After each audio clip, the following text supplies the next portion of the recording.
good night, Barbados. What a privilege. Good night. What a privilege it is to me to be able to come into your homes and to have a talk with you and to, for us to converse each evening. It is really a privilege. I take it a privilege and I look forward to it. I get up in the mornings, I do all my chores and all the calls I have to do, and then I know I have something special in the evening. And what is that special thing? It's the Marcia Week show. And we come alive. We come alive at 7 o'clock on Sunday, Monday, Wednesday, and Friday. Sunday, Monday, Wednesday, and Friday at 7 o'clock. And I consider it an honor. I take this as something very, very important.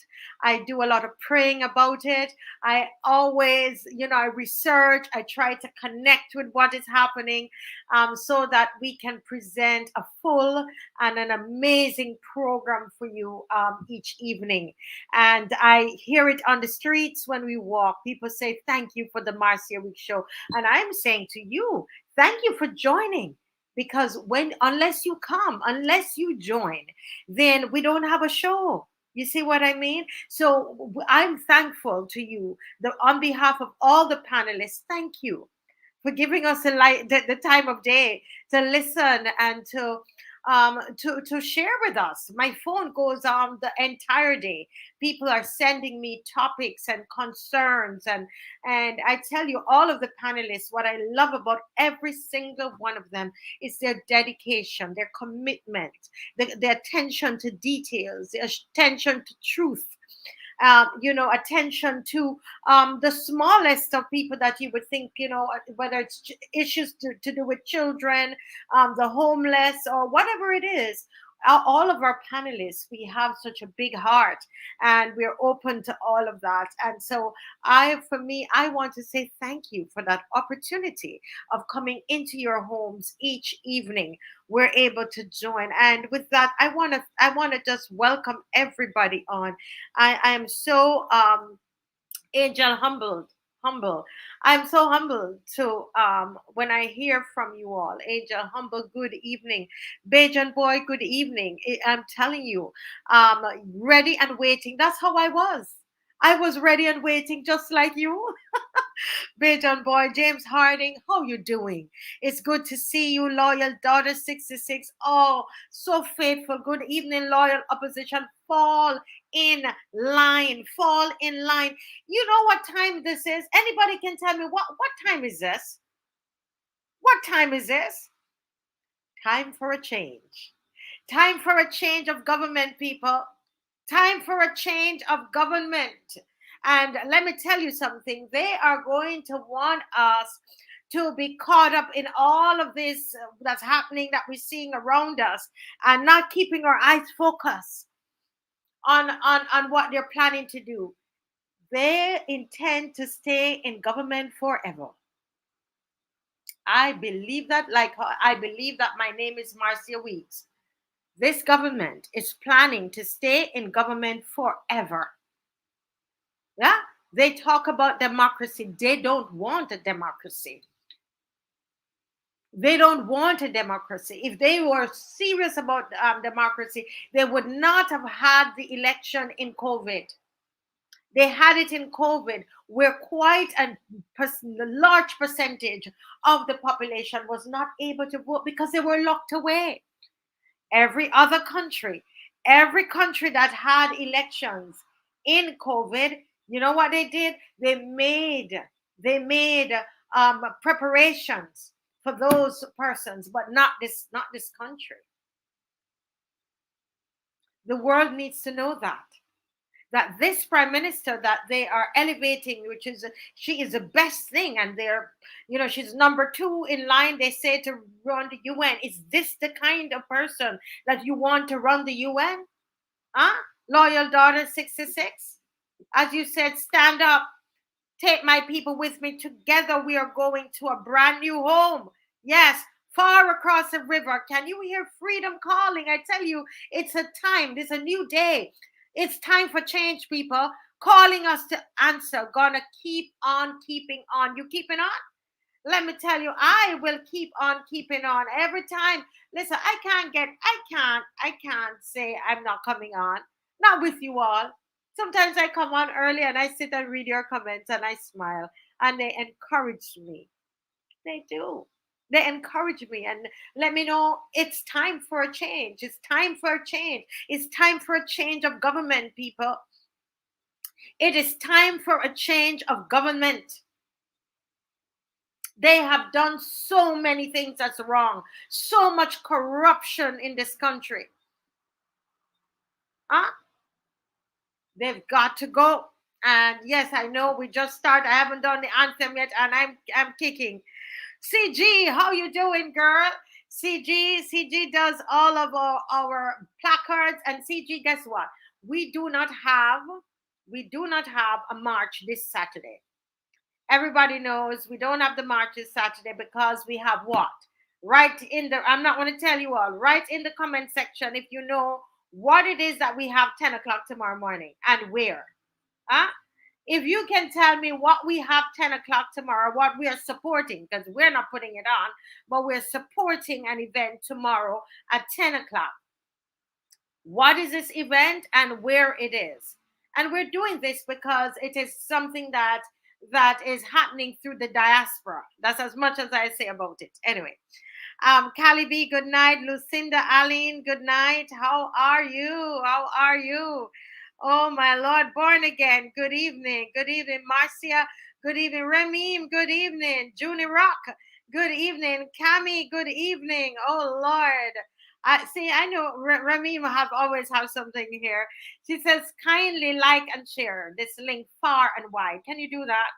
Operation Rescue and Restore Beam needs educated participants. You're right. If we don't have the education, how are we going to do it? How are we going to do this thing? You've got part of your job. Part of your job when you come on here, you have two things to do. You're going to like and you're going to share. Yeah? Three things really: like, share, and subscribe. If you haven't subscribed, you have three things to do: like, you're going to share, you're going to subscribe. So ask yourself right now, have I done any of those three things? Am I doing my part? Have I done any of those things? So I'm going to like, I'm going to share, I'm going to subscribe. Can we get the likes up to 500 tonight? Yeah, that would be, like a third of us who are on each night. Okay. 500. If we could get the likes up to 500 tonight, that would be wonderful, wonderful, wonderful. Yes, Cecilia Emilio, how you doing, girl? Oh Lord, I hope I get to see you tomorrow at that special event. People gonna tell me what the event is. Erwin Nurse, good night. Jeffrey Sobers, Jackie, good night. Queen, my queeness. Cleopatra. Oh, we have lots of queens tonight. Patrick Green, Sandra Brewster. How you doing, Sandra? Sanchez, hey. Joy and Faith, just in time. How are you? Are you sharing? Are you liking? Are you subscribing? Are you doing any of those things? Heathcliff, I tell you, Heathcliff full of lyrics and full of comments. Her child makes great comments. Heathcliff. Beverly Prescott, Lemuel Tall, we love all your comments. Guys, keep the comments going. Captain, a very good evening. Telling good evening to everybody. Vernon Gars. Guys, did you like? Did you share? Did you subscribe? We are going up to 500 tonight. Emerson Bob. I'm being Mr. Franklin. Judith and Clark. ADG. I tend to not to think about those things. I have a mission to do, and I come on here and I do it. So Mr. Franklin is very good at that. Easy D, how are you, Easy D?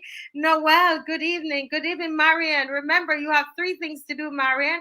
You got to like, you got to subscribe, and you've got to share. Yes? Clive Osborne, how are you? ADG, we said that already. Simply Patriot. Marva Hunt. Rachel Thornton. Let me see how many we could go to. Sandra Franklin. I think we chatted today. How are you? Llewellyn Eiffel. Sir Alfred Benjamin. Waving all the way from Brooklyn. Oh Lord, listen, I'm really thinking about coming up to NYC and doing a show from NYC. What do you all think about that? In the fullness of time, not before the time though. Paulette pain. Manase King, Manase, how are you doing, Manase? Thank you for all the great suggestions about the show, and I'm doing my best. Yeah, thank you for your suggestions, Manase King, and I think they're good suggestions. Janitha Calendar, yes, Janitha, come to the front of the class, Janitha, come to the front of the class. Janitha got it right. Tomorrow is our health fair, our health. It's health and wellness festival, please. Health and Wellness Festival is tomorrow. And I'm going to be there bright and early. You know, I live close. I probably just walk over. Not that close. Not that close. But I live close. I can walk there. That would be my Saturday morning exercise. I just walk over. But I am looking forward to tomorrow at that health festival, right? And lots of giveaways. We're going to have lots of giveaways.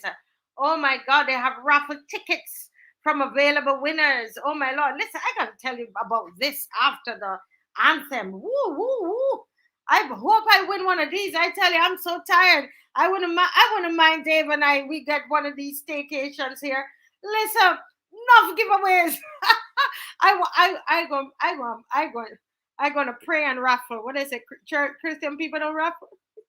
Well, I really hope I win one of these. All right. Okay, I'm not going to raffle. But okay, guys, so let's get into the national anthem tonight. Oh, my Lordy.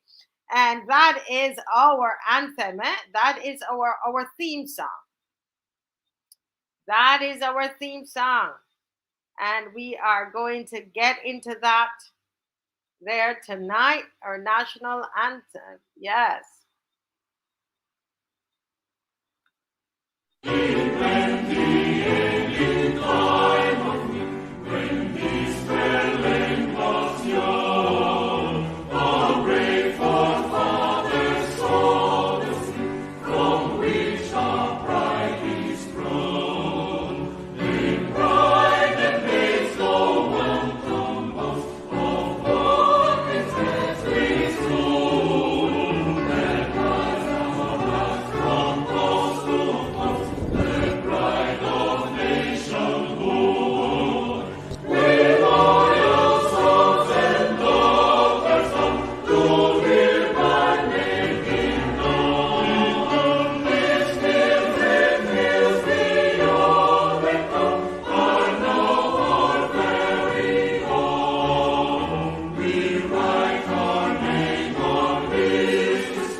Yes, my people. Yes, my people. Yes, my people. Oh, Lordy. Listen, I've been told that there's a family that whenever the anthem comes on, that they stand up in their home and they stand to attention in their home. Anybody stand to attention in your home when the anthem is on? Anybody? Who does that? Who does that? Yes, yes. I generally stand to attention once the anthem is on. I stand to attention, and I hate to see us anybody moving about when the anthem is going on. I feel that we need to. That's our one of the ways that we show respect. Anybody else that stands to attention? Let me see. Anybody? Yes. Yes. Anybody stands? Any? Yes. Yes. Yes. Everton says yes. Yes. I'm hearing of people who stand at attention. Yes. Most of the times. Yes. Yes. Yes. Yes. Sometimes my phone is going, but I try my best to stay still. In that time. Yes, sometimes I do. I shed a tear too. She said, Noel, you're American, Noel, and you shed a tear. I know it's a beautiful anthem, and it's so powerful, and I love the fact that we do it, and it's part of what we do. I mean, it energizes us and it motivates us, it mobilizes us, and so this is it's so important to what we do here on the Marcia Week Show. Very, very important. It starts our marches, and we have it in the middle of the march, right there at Parliament Building. We have the national anthem. It's a big part of what we do, because the words, the lyrics, not the words. It's not the lyrics.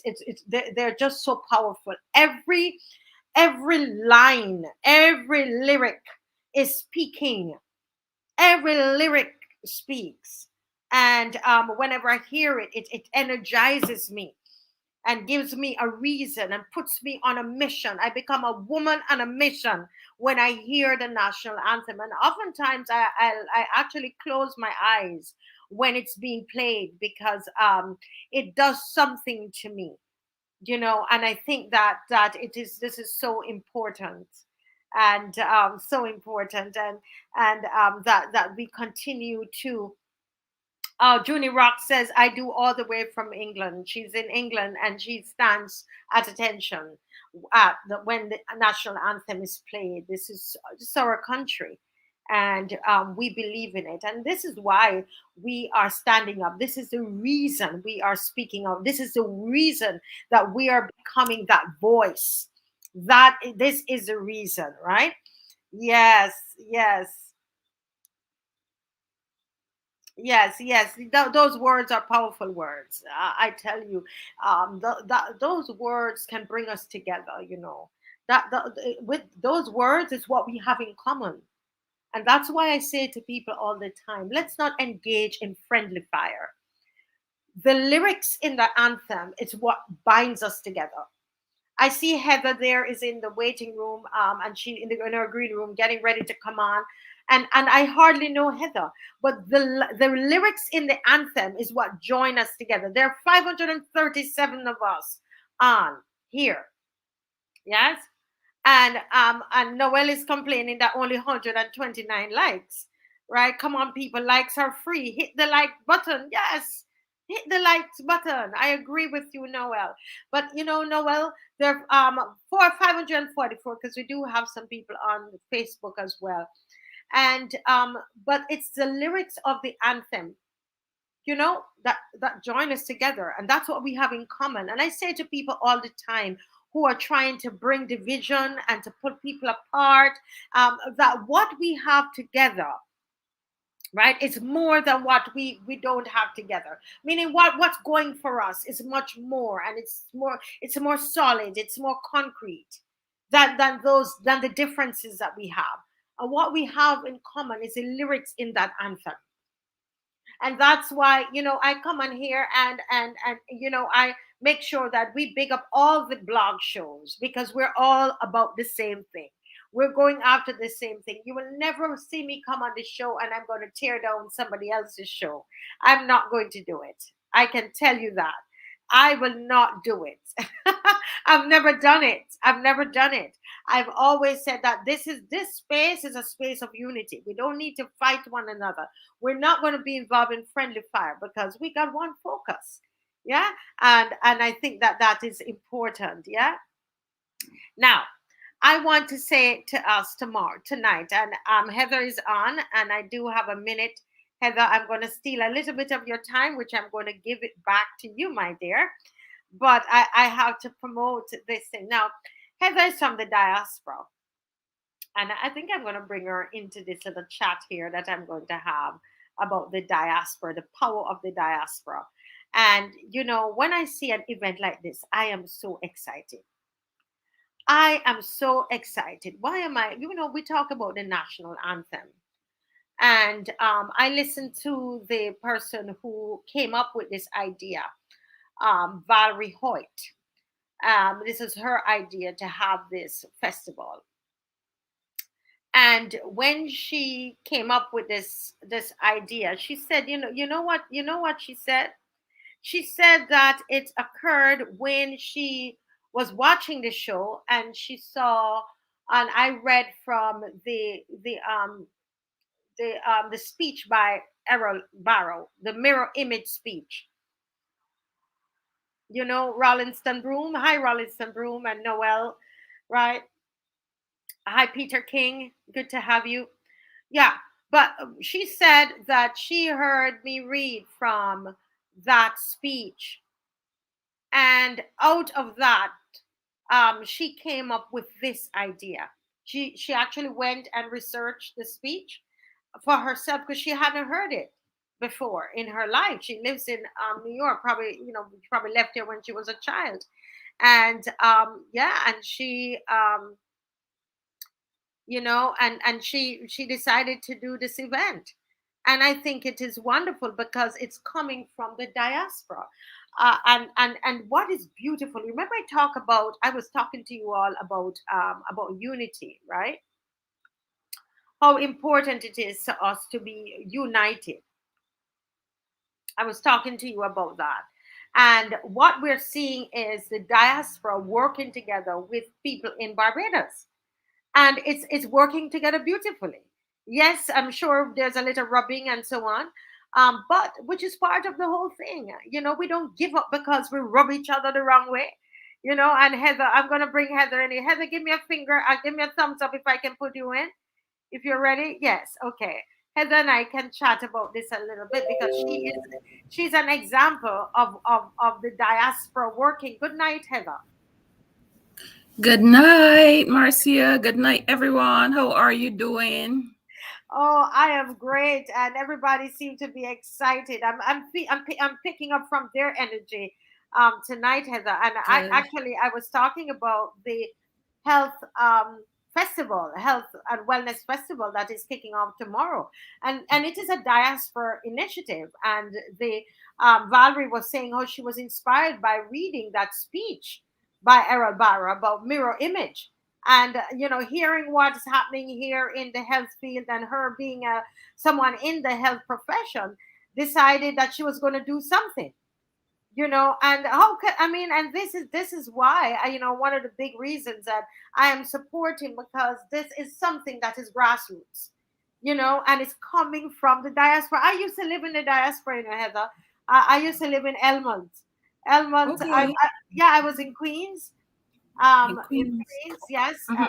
Queens, I went to York College, and then my husband went to St. John's College, and then we moved to Elmont, in Long Island, and then we moved to Barbados. So we were there for about 10.5 years. So I know what it is to be in the diaspora. And so I have a soft heart for the diaspora. That's the truth. I'm one, probably the only one on this panel who believes the diaspora should vote, and I will never stop. No, I think so too. But this what are your thoughts about this health festival, Heather? I think that is a very good initiative because some people are not doing that well in Barbados to go to pay a doctor to receive care. So Hmm. this is one of the things, excuse me, that will help people to reassure them or make them aware of if their body is not well.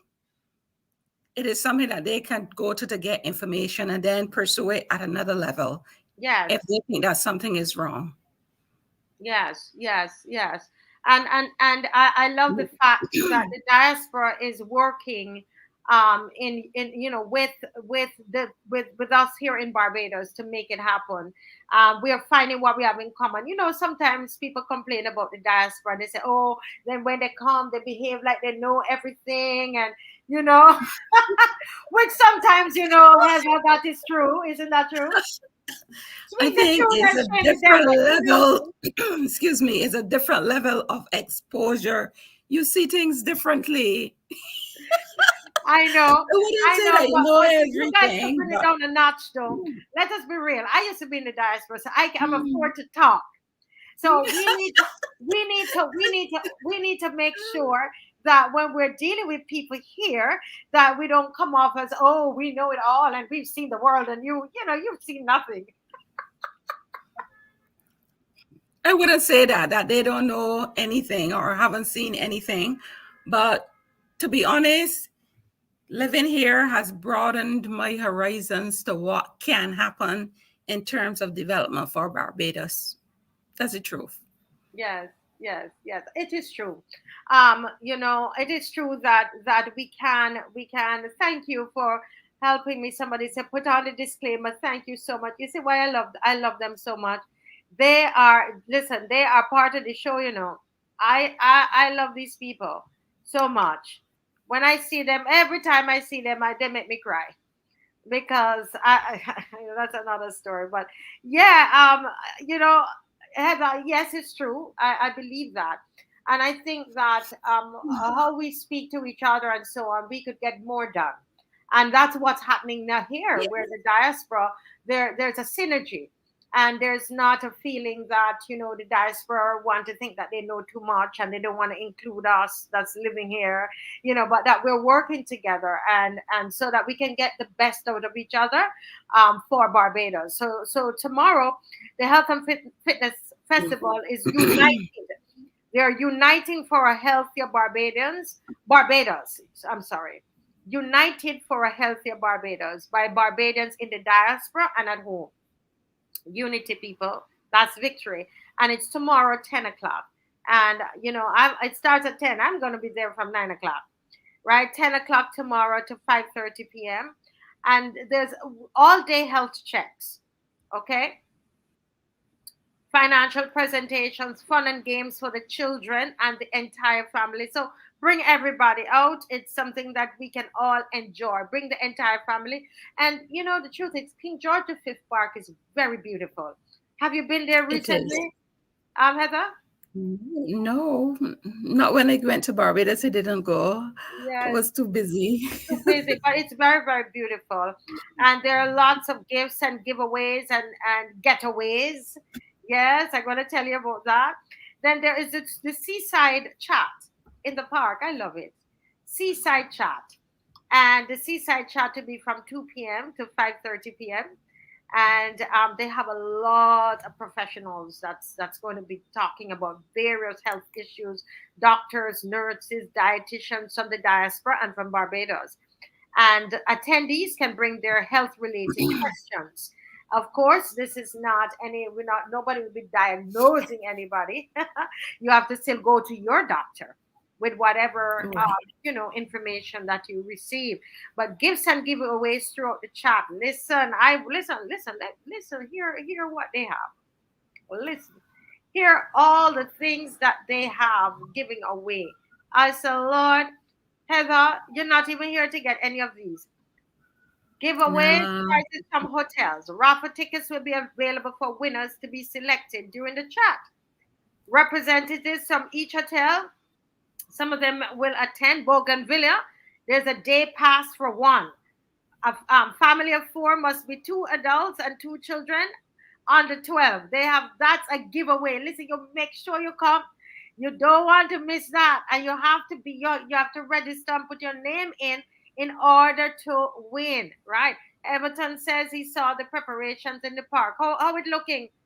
How it looking, Everton? You're talking to your neighbors. I'm bringing out the neighbors. How it looking, Everton? And then guess what? There's a day pass up for two. Family of four must be two adults, two children under 12 again. Day pass, right? Then you have Courtyard Marriott in Bridgetown, another day pass. Oh, Lord. Family of four. Well, I don't have four right now. They pass again, and then the Crane Hotel. Oh my God, breakfast for two. I want to win that one. I want to win it. I want to win it. I want to win it. Everton says that everything is looking good at the Crane. And we heard now that Dr. Sonia Brown should be passing through. Dr. Sonia Brown, she lives very close there, and she will be passing through. And also the leader of the opposition, I'm told, will be passing through as well. All right. I know Caswell is going to be passing through, and Dr. Ferdinand told me today he's going to be passing through. And I know you can come. And Maxine McLean is recovering from her eye surgery. So she wouldn't be there. I know that's something she would not have missed. But yeah, but it sounds like it's going to be really, really amazing, and I want to win. I'm not ashamed to tell you, Heather, and my viewers. Listen, I want to win that. I want to win one of these hotel things. Listen, I'm working so hard. Heather. You deserve a break. I deserve a break. Nice. I win one of these, and relaxing. Huh? Day off, a nice relaxing day off. Yes, I'm going to try to win one of these. You can win a staycation, a day pass at Bougainvillea. You can win breakfast or two at the Crane, and you can win at the Marriott. Oh, the Courtyard Marriott. Oh, Lord, that sounds fantastic. Oh, Lord, somebody say, I will be passing through. Supposed to be attending a duppy party. Oh, Lord, what is that? But Heather, so happy to have you, and really, I have a smile on my face because you are someone who you do what you say. You do what you say, and since I've met you online, is what I know of you. If I am doing something and I need help, I know I can call Heather. Heather, can you help me with this? Heather, can you help with a press release? Heather, can you do a petition? Sometimes I don't have to ask you. Say, Marcia, let me do a petition. Let me do this. Let me do something. And I think that that's the Barbadian spirit. And that's what the national anthem engenders. And I want to publicly, from one woman to the next, I want to say to you that you are indeed a very, very industrious person, and someone who is very purposeful and passionate, and it's catching, it's infectious, and I thank you so much, ma'am. So I know you have something to share tonight. I take up your time, but I'm going to give it back to you. So, but go right ahead. Do I press present so that you can see my screen? If you press present and then you bring it in, you're going to see it, and then you should just bring it in. All right, I'm going to try now. Okay, go ahead. Should I have it on my screen? Let me see. Yes, so while you're figuring out, yes, Easy D, Maxine McLean is well. She's doing well. Yes. All right, I'm starting now. I'm trying now. You're trying. As you're trying, I'm just asking, how many of you are coming to the health festival tomorrow? Easy D, will you be there? I would love to meet everybody, meet as many of you as possible there tomorrow. It's going to be a great time to see everybody there tomorrow. As I said, Dr. Sonia Brown, I'm told, will be passing through. I'm looking forward to meeting her. I've never met her in person. I'm looking forward to meeting her, and our leader of the opposition, Ralph Thorne, will be there. Yes, Heather, I'm seeing it. I'm seeing it. All right, good. Yes. So let's make sure of what you have there is what you want on the screen, because that's what's going to come right out. Yes. Okay. It is. Yes. Wonderful. So go right ahead. All right. I hope that everyone remembers. If you make it bigger, then all those things will. If you enlarge the screen. How can I? Yeah, we miss Dave tonight. We're missing Dave tonight, guys. Please share and like. Please share. I'm not sure I'm not sure if I can make it bigger Okay. because I have to change the slide. So I need the window on the side. On the So I side. will read it. I will read. Yes, All right, go we're ahead. starting off. And some of you may recall that about 2 weeks ago, I went to Parliament and I did a presentation to the Committee on Cybercrime. Yes. I was one of the persons who went, and in my submission, I stated that I believe that the police, as let me start from the beginning. Mine was based on what Stephen Williams said on the 6th of May when he went to the committee. He had said that he was not hopeful that of what the police would do, of how they would implement this cybercrime bill. And he made mention of the firewall, the Great Firewall of China. Yes. And what that firewall does is that everything that comes in and out of China must pass through that wall. So what the Chinese police doesn't want to come through does not come through. What they don't want to go out does not go out. So he said he hoped, and when he said he hoped that this would not happen, it caused me to think that he was not positive about that. And I subsequently stated in my submission that I wondered if the police in Barbados would be venturing into surveillance and detention in order to bring the bill into existence, right? The bill. And first of all, there was another part that is not showing up here. And I wanted to read something from, here is slide number 2. And slide number 2 is based off the Bar Association's review of the cybercrime bill.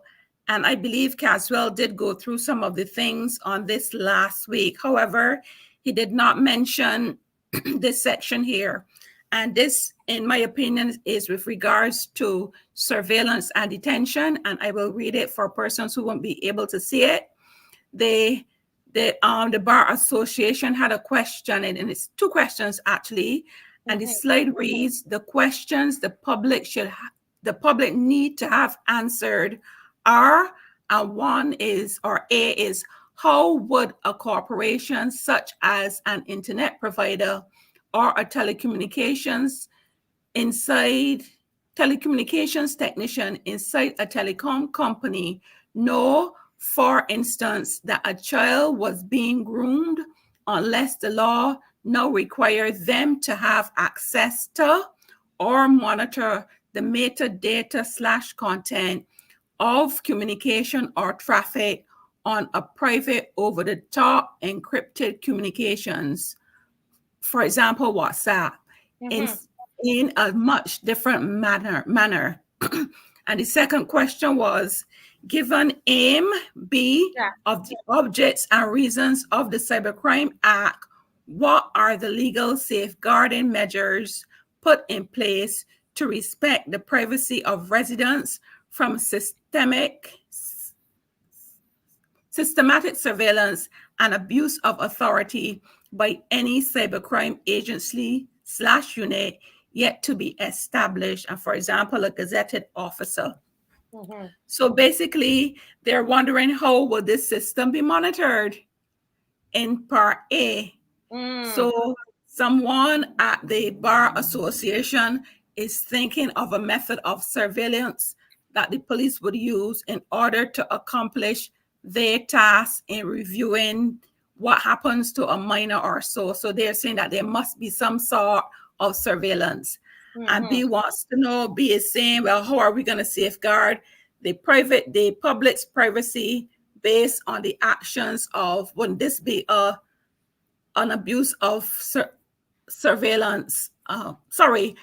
systematic surveillance and abuse of authority if they go ahead and do these things? So that was what they had thought about then.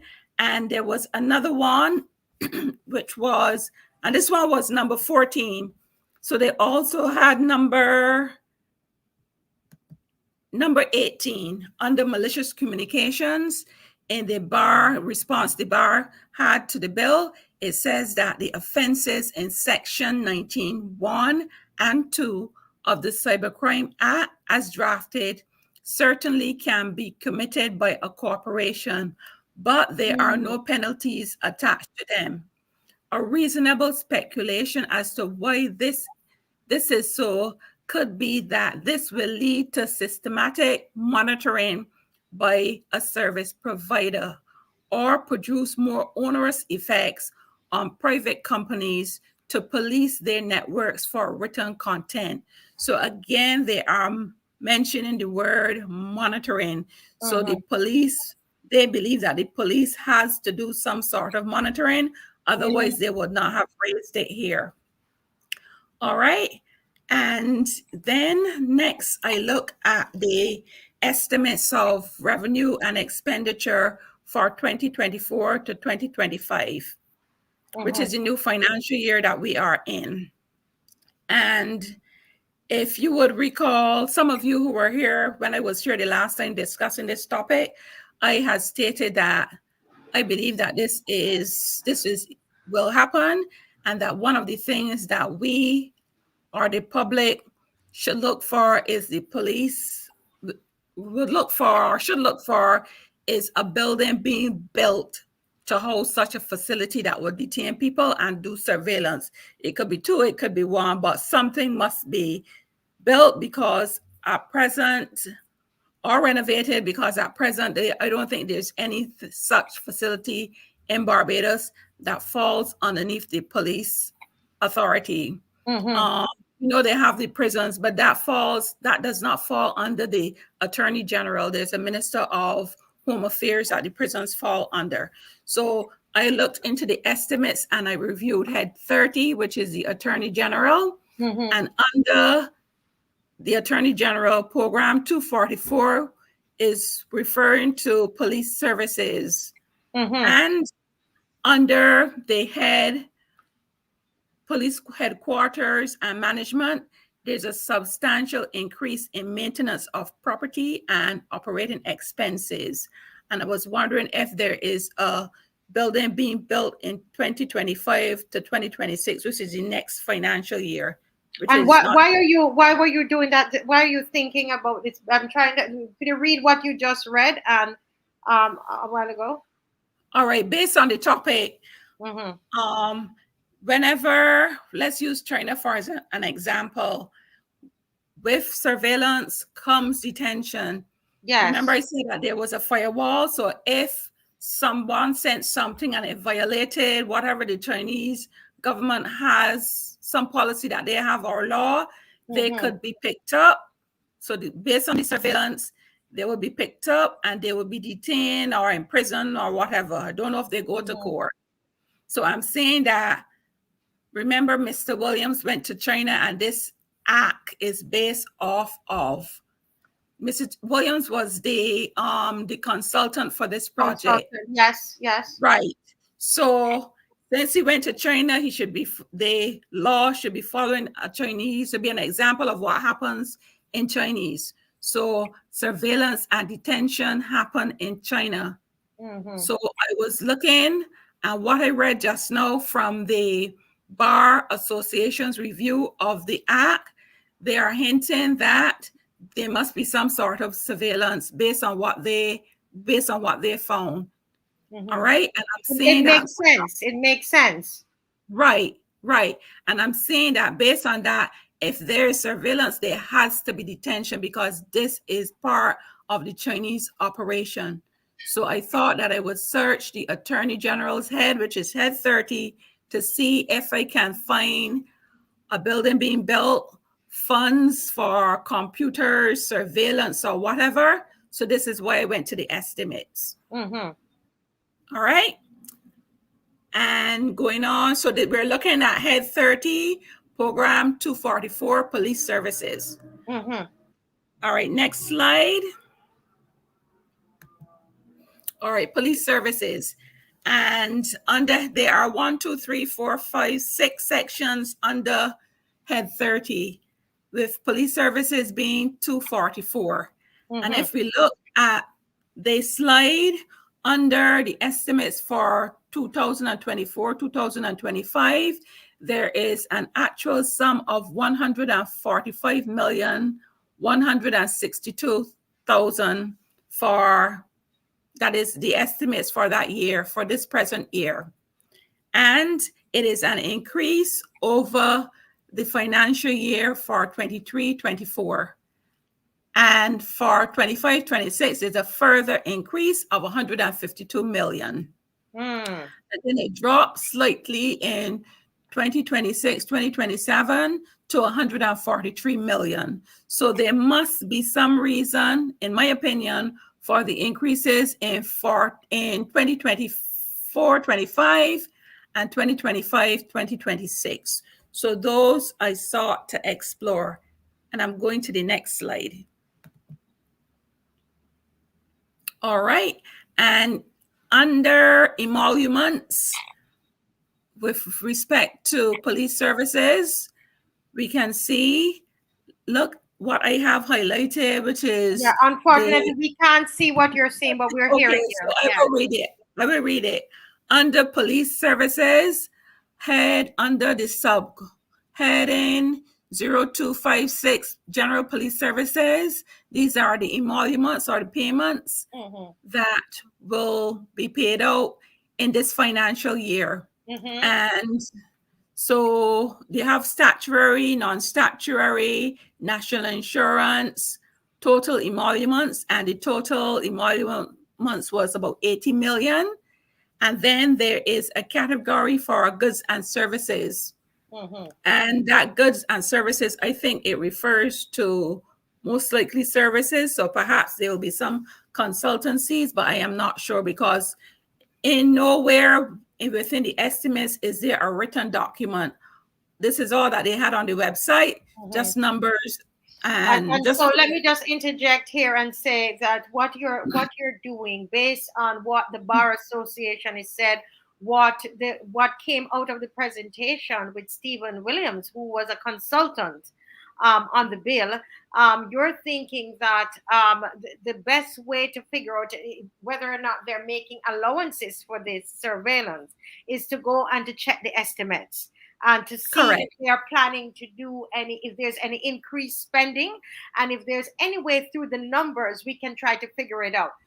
Please understand that Miss Heather, what Heather is doing is really doing research. We don't have anything concrete, but we want to be, we want to be out there and put it in your head. So you go and research. You go and see if you find out anything else. And but Easy D is asking to go over the bit again with the Bar Association.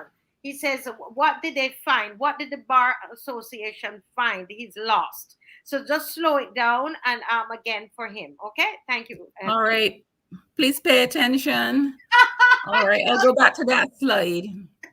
Easy D, you're going to grab a belt. Grab a belt. All right. All right. Yeah. The Bar Association did a review of the cybercrime bill. All right. And they made a submission. They made a written submission. I'm not sure if they actually went to Parliament and delivered. They did a written one. Right. I have a copy I can share if people want to see it. Sure. I think they should read it. So they came up with some questions that needed clarification. And the first one said, I'm going to read it. It says the questions, and this is from the document. It is not mine. It's from the document. It says the questions the public need to have answered. And the first one was, how would a corporation such as an internet provider, for example, Flow, or a telecommunications technician, somebody working inside the Flow or cable and wireless, inside the telecoms company, know, for instance, that a child was being groomed unless the law now required them, meaning the telecommunications or Flow, to have access to or monitor the metadata content of the communication or traffic and on private over-the-top encrypted communications, for example, WhatsApp, in a much different manner. So they're saying that how would a corporation and how would Flow know that somebody is grooming a child to be monitored to be for sex trafficking or whatever, unless they were monitoring them and they had equipment to monitoring them, right? Which makes sense. And this is what the Bar Association is asking, since the law is saying, since it was number 14 of the act referred to the instance of child grooming. So this is the cybercrime bill. The cybercrime bill, yes. So you all must go back and look at it. And they also ask, given the aim B of the objects and reasons of the Cybercrime Act, what are the legal safeguarding measures put in place to respect the privacy of residents from systematic surveillance and abuse of authority by any cybercrime agency unit yet to be established? And they have a gazetted officer. So the Bar Association wants to know what is being put in place to respect the privacy of Barbadians. The act does not speak to that. But yet it is advocating monitoring to see who is being groomed or whatever. So there is monitoring. So the bill is basically saying that there will be monitoring. Yeah, wow. So I hope it's clear. Is it clear for you now, Easy D? Yes. So Manasseh is correcting us that it's a bill, not an act. Correct, Manasseh? It's a bill, yes. But they had mentioned act, right? It only becomes an act when it is passed. Yeah. But they had said, but it's just a small error. Yeah. You know what they mean? Yes. All right. So after the bill, after the Bar Association's review, I then went to the estimates to see if I can find evidence to support my understanding that there'll be surveillance and detention. Heather, can I just say something that happened? And I don't know. I'm a novice with these things, but because I'm an arts person. I don't know much about technology. Everybody teases me about that, but something happened between yesterday and today. So on my call, I would say, I've been saying, I would hear the changes in my phone, and I say, oh, I know you're listening to me, because I believe they're doing that to my phone. And however, someone has given me a software, another messaging software where it is more secure. So I've been trying to move over there. Would you believe that since I started to do that, several times for the day, WhatsApp sends me a message to tell me that their messages are encrypted and how safe it is?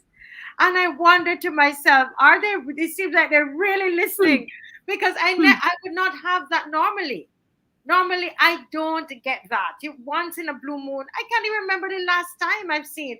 But between yesterday and today, they've been I'm talking and it's a bomb. It comes and covers up the a quarter of the screen with a message that comes up to tell me that, oh, your conversations are, it's encrypted and and it's safe and so on. That I don't normally get, and I smile to myself. I say, so that tells me you all are listening to me. But go ahead. That's just me. No professional is saying that. It's me saying that. Okay, go ahead. All right, there's supposed to be like a 2-second delay when you call somebody before they heard you. If it is longer than that, there's a possibility that someone has intercepted your call. When you called me tonight, today, remember I told her something is wrong with my phone, because the delay is long, right? Way longer than 2 seconds before I could hear you. Remember, I was telling you, right? Before we could even connect. And so I know that my phone is I'm under surveillance as well. And when I say this, people think I'm making it up. Well, you can think whatever you want to think. I know the experience that I'm happening. I was talking to someone in Canada today, and I heard the change First there was the delay, and then there's a change. Right. And every time I hear that, I know that I am being listened to. So they could come up all Yes, they it want and tell happens. me about these. And while I was talking to that guy, I was telling him, I said, "You heard that in the phone? Did you hear that?" And then the message came on to tell me that my messages are private and they're encrypted. You know. Anyway, go ahead. Oh, all right, so let's go back to the estimates. Okay, one moment. And I was to, okay, so let me pick back up here and I'll go through it quickly so that we can catch back up. So Yes. we are looking at Head 30, the Attorney General's chambers, and everything that falls underneath his chamber, but specifically we're looking at police services. That is what is of interest to us. And I looked under the head, police headquarters and management, and I saw that there was substantial increases in maintenance of property and operating expenses.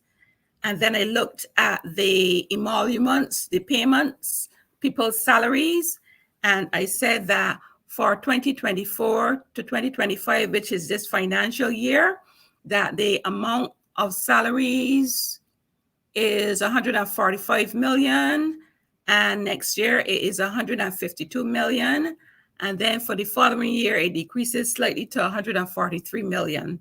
So my understanding is as though something is being put into place between this year and next year, and then the following year it would be as though we already know that it is supposed to not go over the top, so we get a better understanding of what the costs are, because everything should be flowing smoothly from then. Because you know that sometimes you employ more people than you need or things like that. Right.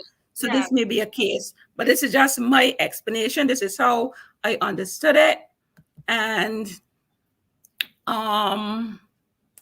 so we had looked, this broke it down.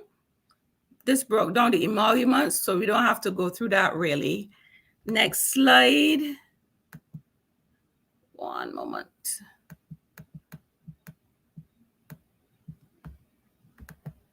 All right, the next slide was still under police services, but this explains everything. For example, this is everything that was happening during the financial year, that will happen during the financial year. And emoluments or salaries are not included here, or payment to consultants or anything like that. So it's like other personal emoluments, employer contributions, travel, utilities, rental of property, library books and publications, supplies and material, maintenance of property, operating expenses, structures, professional services, subscriptions, and then the total. So all of that was total non-statutory recurrent expenditure. And then under that, we had property and plant, machinery and equipment, furniture and fittings, computer software, and assets under construction. And I think we should stop there. Yeah. The ones that I read the screen, what hurricane, right? This is why what I'm telling you, the value of what Heather is doing. It is not something let that me is on the see. surface. Okay, she said the funding for a surveillance instructor will be disguised under different headings. Okay. Yes. Okay. All right. So here we have the ones that I highlighted were maintenance of property. And for 2024-25, it is over 6 million. And from next year, which is 2025 to 26, there's a great increase. And for machinery operating expenses were the same, it just increased a little, although maintenance of property increased. And if we look at, you can't see, but machinery and equipment, that also went up throughout the period. But then there was a caption, there's a title for computer software. And in 2024-25, which is this financial year, almost 2.5 million will be used to purchase computer software. And for the last financial year, it was just 115,000. So that is a significant increase. So that must be queried. We need to know what that is for.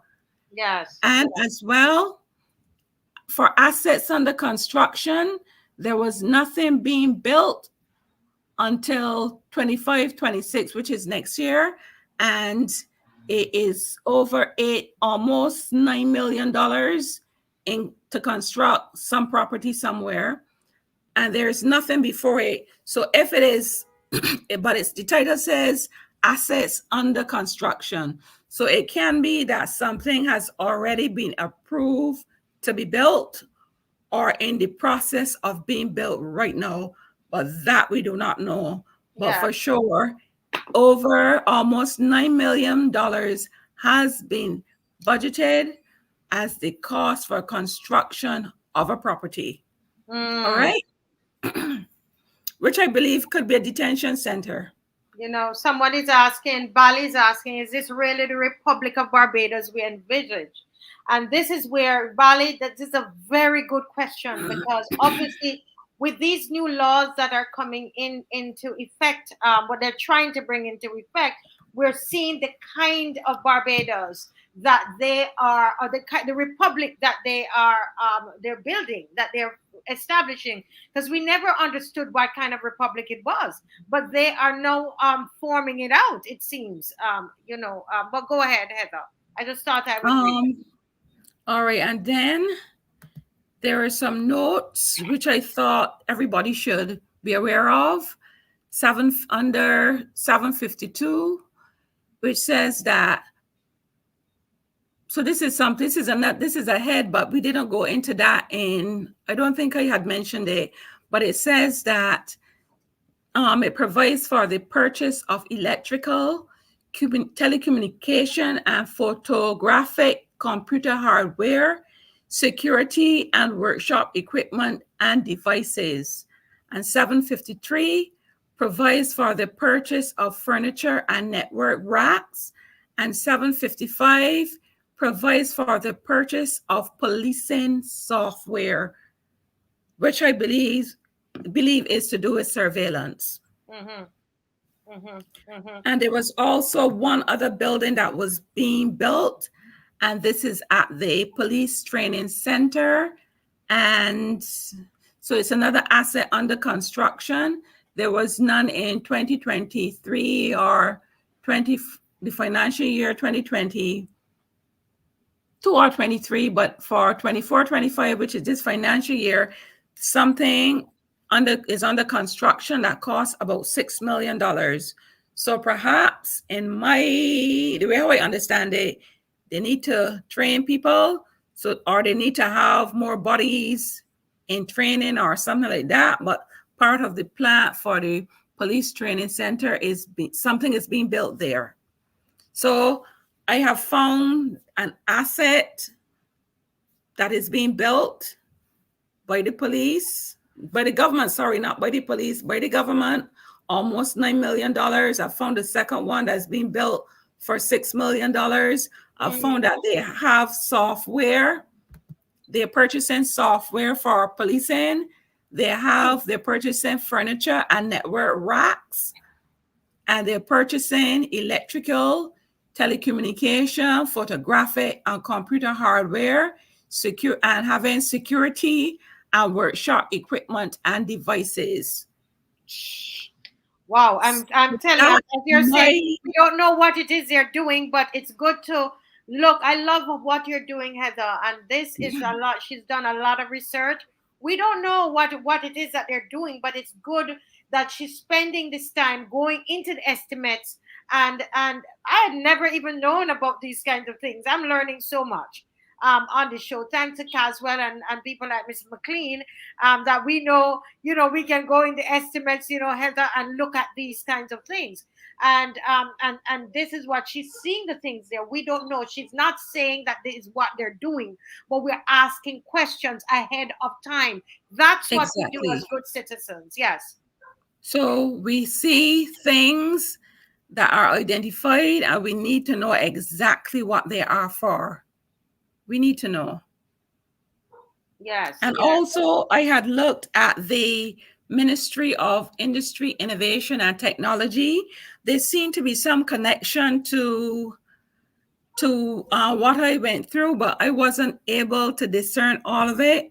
But it seems as though that they are responsible for the design and the police for implementation of whatever surveillance will happen, and that there is a lot of consultancy going on, and that paid consultancy going on, and that from what I saw in the estimates, they're paying a lot of money for consultancies. So perhaps next week I will review that and come back with some additional information.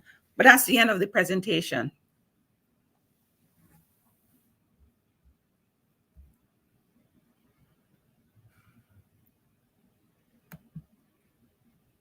Yes, Heather, as Kerry Fitz says, thank you for informing us.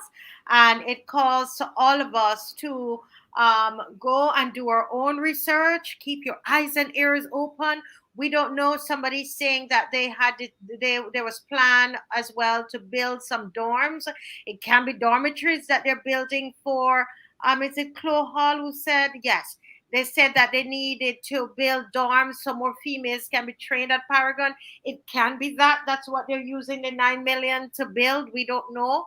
But no, it's 6 million. 6 million at Paragon, and then 9 million, almost 9 million for something else. Okay, so the 6 million is at Paragon buildings. Yes. Yes, thank you. So 9 million is for something else. So thank you for that, Chloe. We don't know. But we want to sound the alarm to the citizens, right, Heather? And for them to go ahead and look, spend the time, research for yourselves, and see what ask their representatives. Yes, definitely.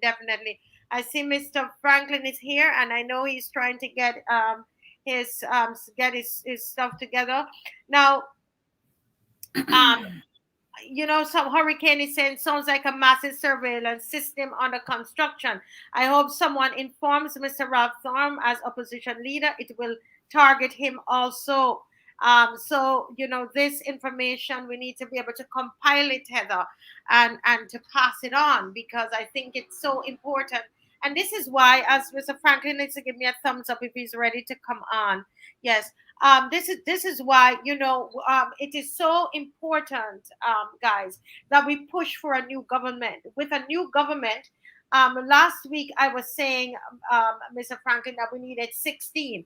It's actually 20. We need 2/3, just in case because of some of these laws, we're going to have to overturn some of them. Do you all realize that we're going to have to overturn some of the laws? So if we have 16, we'll just have the government, but we wouldn't be able, in terms of the constitution and so on. My understanding is that for good measure, we should go for 21, right? We should go for the 21 seats, folks. And that's what we need at a minimum. We need 21. We need to be going after this and believing that we can get it. And if everybody go out and we work at this, this is one way we can take back our country. And a lot of these laws that they are putting there on the books, that we are able to, we can pull back some things. Okay, very, very important. Now, Mr. Franklin, good night. How are you? You're muted. I good night, everyone. Good night, Heather. Good night, Marcia. Good night, all the listeners and viewers. I am a bit late today because I was trying to catch up with all of these stuff people have been providing for me, because apparently people are now relying on the Marcia Week show to bring their grievances. Yes. And I I have one there that it shocked me because, but I'll talk about that when I get the opportunity. And I wanted to also talk about what's happening at the prison because I saw the acting superintendent talking about the new change in uniforms. And that's the last thing you want. That's the last thing you want in the prison. You want food for the men. You want, something, but no. So I want to talk about them. And and if I get a chance to, I might have to put that back until Sunday. What's happening with the strike at BRA? Because, but those are issues. But when you're ready for me, Marcia, Yes, I will. we are ready. You go right ahead. We've gone into your time. Okay. But let me start by saying to you, one of the loyal opposition, and she's on these shows every night. And her neighbors, as a matter of fact, she brought her neighbors to the show, to the roadside parliament. All Saturday them were there, but I'm down. So she said, but she can't get anywhere. What's happening in this thing? Her family land was sold in 2019 and recorded in the land registry as transfer to the purchasers 2019. And what troubles me is that people complain about these unscrupulous lawyers and stuff, and people with all these reputations. Well, this lawyer, he's one of those people who are very highly regarded. So people would never expect that this particular lawyer would be involved in this type of shenanigans, because this thing was transferred in 2019, and today the people haven't received their money. Wow. Can you go over that, Mr. Frankie? You know how, please, everybody, can you take it easy, go over what you just said. So the transfer happened in 2019. It says the title to the property was transferred to the purchasers by way of convenience dated the 4th of September 2019 and recorded by the land registry the 3rd of October 2019. Now, if that is true, right, that means that the title was good. They didn't have any problem with the title, because the land registry is not going to record something that the way the title is bad. Right. So that means that everything was in order to pay over this money. But the lawyer has now found himself talking about restoring title deeds and all kind of stuff. The title deeds that was given to the lawyer by the vendors. Somehow he lost them. I don't know, but so now we are saying that and he's using the money, the purchase price, to pay for something that he would have had. That's another thing. But even so, while all this is going on, I'm going to tell you where the property is. The property is so this lawyer will know what we're talking about, so that he will come clean and fix this matter, because the next time I'll be calling his name. It is the sale and purchase of number 6 Paddock Road, Dalkeith, and Michael. Number 6 what? Paddock Road. Paddock Road. So number 6 Paddock Road, Dalkeith Hill. And you have all the documents. Mr. Franklin is not going to come on here without the documents. I have the documents. I even have the letters from the lawyer. Yeah.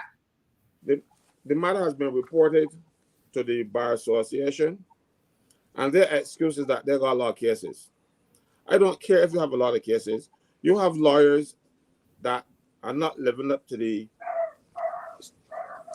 what people claim to be the ethics and the standards of the profession. Then you're supposed to do something about it. You investigate. The matter went to the fraud squad the first week of February this year. And so far, they have done nothing either. My thing with the fraud squad, my thing with the police, is that when you have a lawyer, the police always say, "Oh, go to the Bar Association." It might be a professional problem, negligence, misconduct, whatever. But it's also a crime. Yes. So the police must deal with crime and stop trying to shrug their work off, because a lot of these lawyers are very highly regarded, and the police don't want to go against them. But that they don't make that call. They have a crime to investigate. I'm sure if they had a crime to investigate against Caswell Franklin, they will do what they have to do. They will come to me and they will explain. I have no evidence that they actually went to this particular lawyer. And I think this man is very highly regarded. serves on boards and all kind of stuff because of who he is. And then you will have a family, because it was the mother's land that the mother left for her children. There are 5 of them, and they're selling it, and they can't get the proceeds. And they are not spring chickens. They're in their 70s, approaching 80s. And the lawyer holding up on this money all these years. The assumption in my mind is that the lawyer hoping that it would die, because I've seen actual case where a lawyer held in Barbados, a very highly regarded lawyer, he delayed processing the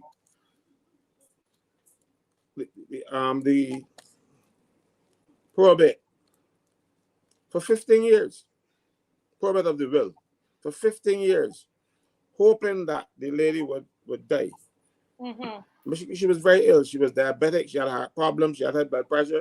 So she was teetering on going up. Many times she would collapse. At one stage, she actually collapsed when she was cooking on the stove, and the gas stove, and burned up very badly. Oh, gosh. And she had to go and be hospitalized and stuff. But she was so intent on trying to get this matter fixed, because eventually the things would have gone to her son. Mm-hmm. The son, who was the only child of their marriage and the only child the father ever had. Mm-hmm. But eventually this lawyer found another child, because if the son actually got ill, went to the hospital, and they gave him the wrong medication and it fried his brain, so he will never be any use to himself. He's a vegetable. And so this lawyer found another child that was unknown to the wife and unknown only to this lawyer. Found somebody in California. So you see a lot of, and this guy is very highly regarded. And as a matter of fact, the child ended up in the mental, and I used to take the mother to the mental every Monday so she could go and visit him, because don't mind he was in that vegetative state, that was still her son. Yeah. And she didn't have any body else. So I would go and pick her up and take her down to the mental, and she would sit down with him and take food for him. Not like the mental didn't give him food, but that but she wanted to do the mother's thing, so she would get him food and feed him and stuff. And the land has now been given to somebody else who had no connection at all to the husband who actually owned the land. Very extensive land, had a lot of tenants, and then eventually it was sold to the tenants and paid to the newfound daughter. Mm-hmm. This man, and this is another thing that you got to be worried about, because people become your father in death. You go to the court and swear that this boy was your father. You get somebody come in and say, yes, that you used to hang on with your mother, and you just see sneaking through the back door by the night and stuff, and next thing you know, wham, this man got a child that he never knew he had, and nobody knew he had, not even him. Mm-hmm. And the courts accept that nonsense and then declare certain people to be people's fathers. It's a fraud in the system, and the lawyers perpetuate it. This has to stop. But this particular case, this is particularly troubling, because he owes the people. Careful! We're seeing some of the stuff written. Yeah. Or that is only the upside down handwriting thoughts. But okay. I actually have letters from the lawyer to the people. I have their notes to me, mm-hmm. and their letters to the lawyer and emails from the lawyer. Yeah. But while all this is going on, these people are out of pocket. Their money that they should have gotten over 5 years ago, still elusive. They can't get it. And the thing is, when people find out, and they will, mm-hmm. I promise you that they will find out, they will say, he too. Because nobody expects. When they told me, when I saw the documents today, I said, I can't believe this. This man is very highly regarded in the legal profession. But he's also on the cooking profession as well. But most people don't know that. So that is one aspect. And I'm hoping that he knows the land that he sold, and he knows the thing that he has not paid over the asset. He knows the title, and he knows the address. That should be enough to fire a warning shot across his bow. Because if he does not do so, it will become public. Mm-hmm. And it should, because you know, a lot of these people, all they respond to is this kind of shaming. Right? And yeah. Look, this is the same bar association that fighting to disbar two lawyers who went to jail. Most people might disagree with me, but people go to jail and they're punished and rehabilitated. Or the should happen. Yeah. Now you go and you serve your time. Yeah. Now, if you come back and you want to work as a lawyer, what is so great about the legal profession that you can't be a lawyer again? If I were a carpenter and I do something and carry money for building the house, I come back and I can be a carpenter again. You know, but if people knew, they might not want to come to me. So the same should apply to lawyers. We have to stop this nonsense about elevating the legal profession to all this high standard, but it is not. We've had more crooks in the legal profession than in Dodge. And but you know, they want to make it sound as though that there are few lawyers who did something bad, and we got to make sure we clean up the profession. If you want to clean up the legal profession, you got to get a lot of disinfectant. I talk about at least a 55-gallon drum, and start doing some spraying. So when they want to get rid of Vonda, you know, the people always say, "No, when you point a finger at me, there are three coming back at you." Mm-hmm. And they are, so these legal professionals got a lot of fingers coming back at themselves. They're just trying to give the impression that they're so high and mighty and holy, and that lawyers don't do anything wrong. They did something wrong. I can say that now because the courts have determined that even if the courts are wrong and that the evidence was not good or didn't represent themselves well enough, I don't know. But even so, they have spent their time in jail according to what the court decides that this is enough punishment for that offense. They got the punishment. No, you are going to continue to punish this person. Mm. In light of the fact that some of these same people doing exactly the same, but because they have not been caught, you know. This one, it shocks me. So don't let me start this nonsense about trying to stop people from earning a living. If I had a lawyer that I found out was stealing, and I can say, well, I ain't going to them. But if somebody's want to go to them, why should you stop them? They've been punished already. Because they got this nonsense book. You know, murderers go to jail and come back out. And the joint society. You have people who try to rob people out of the land, Marjorie Knox. They still get elevated in Barbados highly, and everybody knows about it. And that poor woman and her family, but she's not poor anymore, she's going to meet her maker. But the family has not benefited from their lands that has been taken up by various administrations and various lawyers. And because they have not been convicted of anything, they are still highly regarded. They're going to stop this nonsense about how great the legal profession is, and a few blots on the legal profession. There's not a few.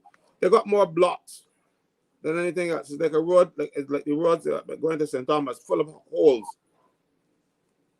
They're not one little hole in this legal profession. There are too many. Enough said about that. Next thing I want to talk about, I saw the superintendent of prisons on YouTube video talking about the changes to the uniform.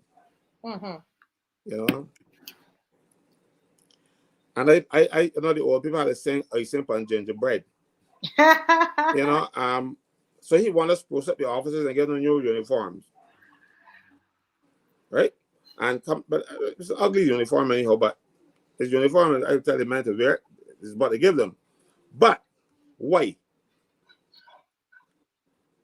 You have right now in the prison, you have material, at least 20 bales of khaki to make the existing uniform.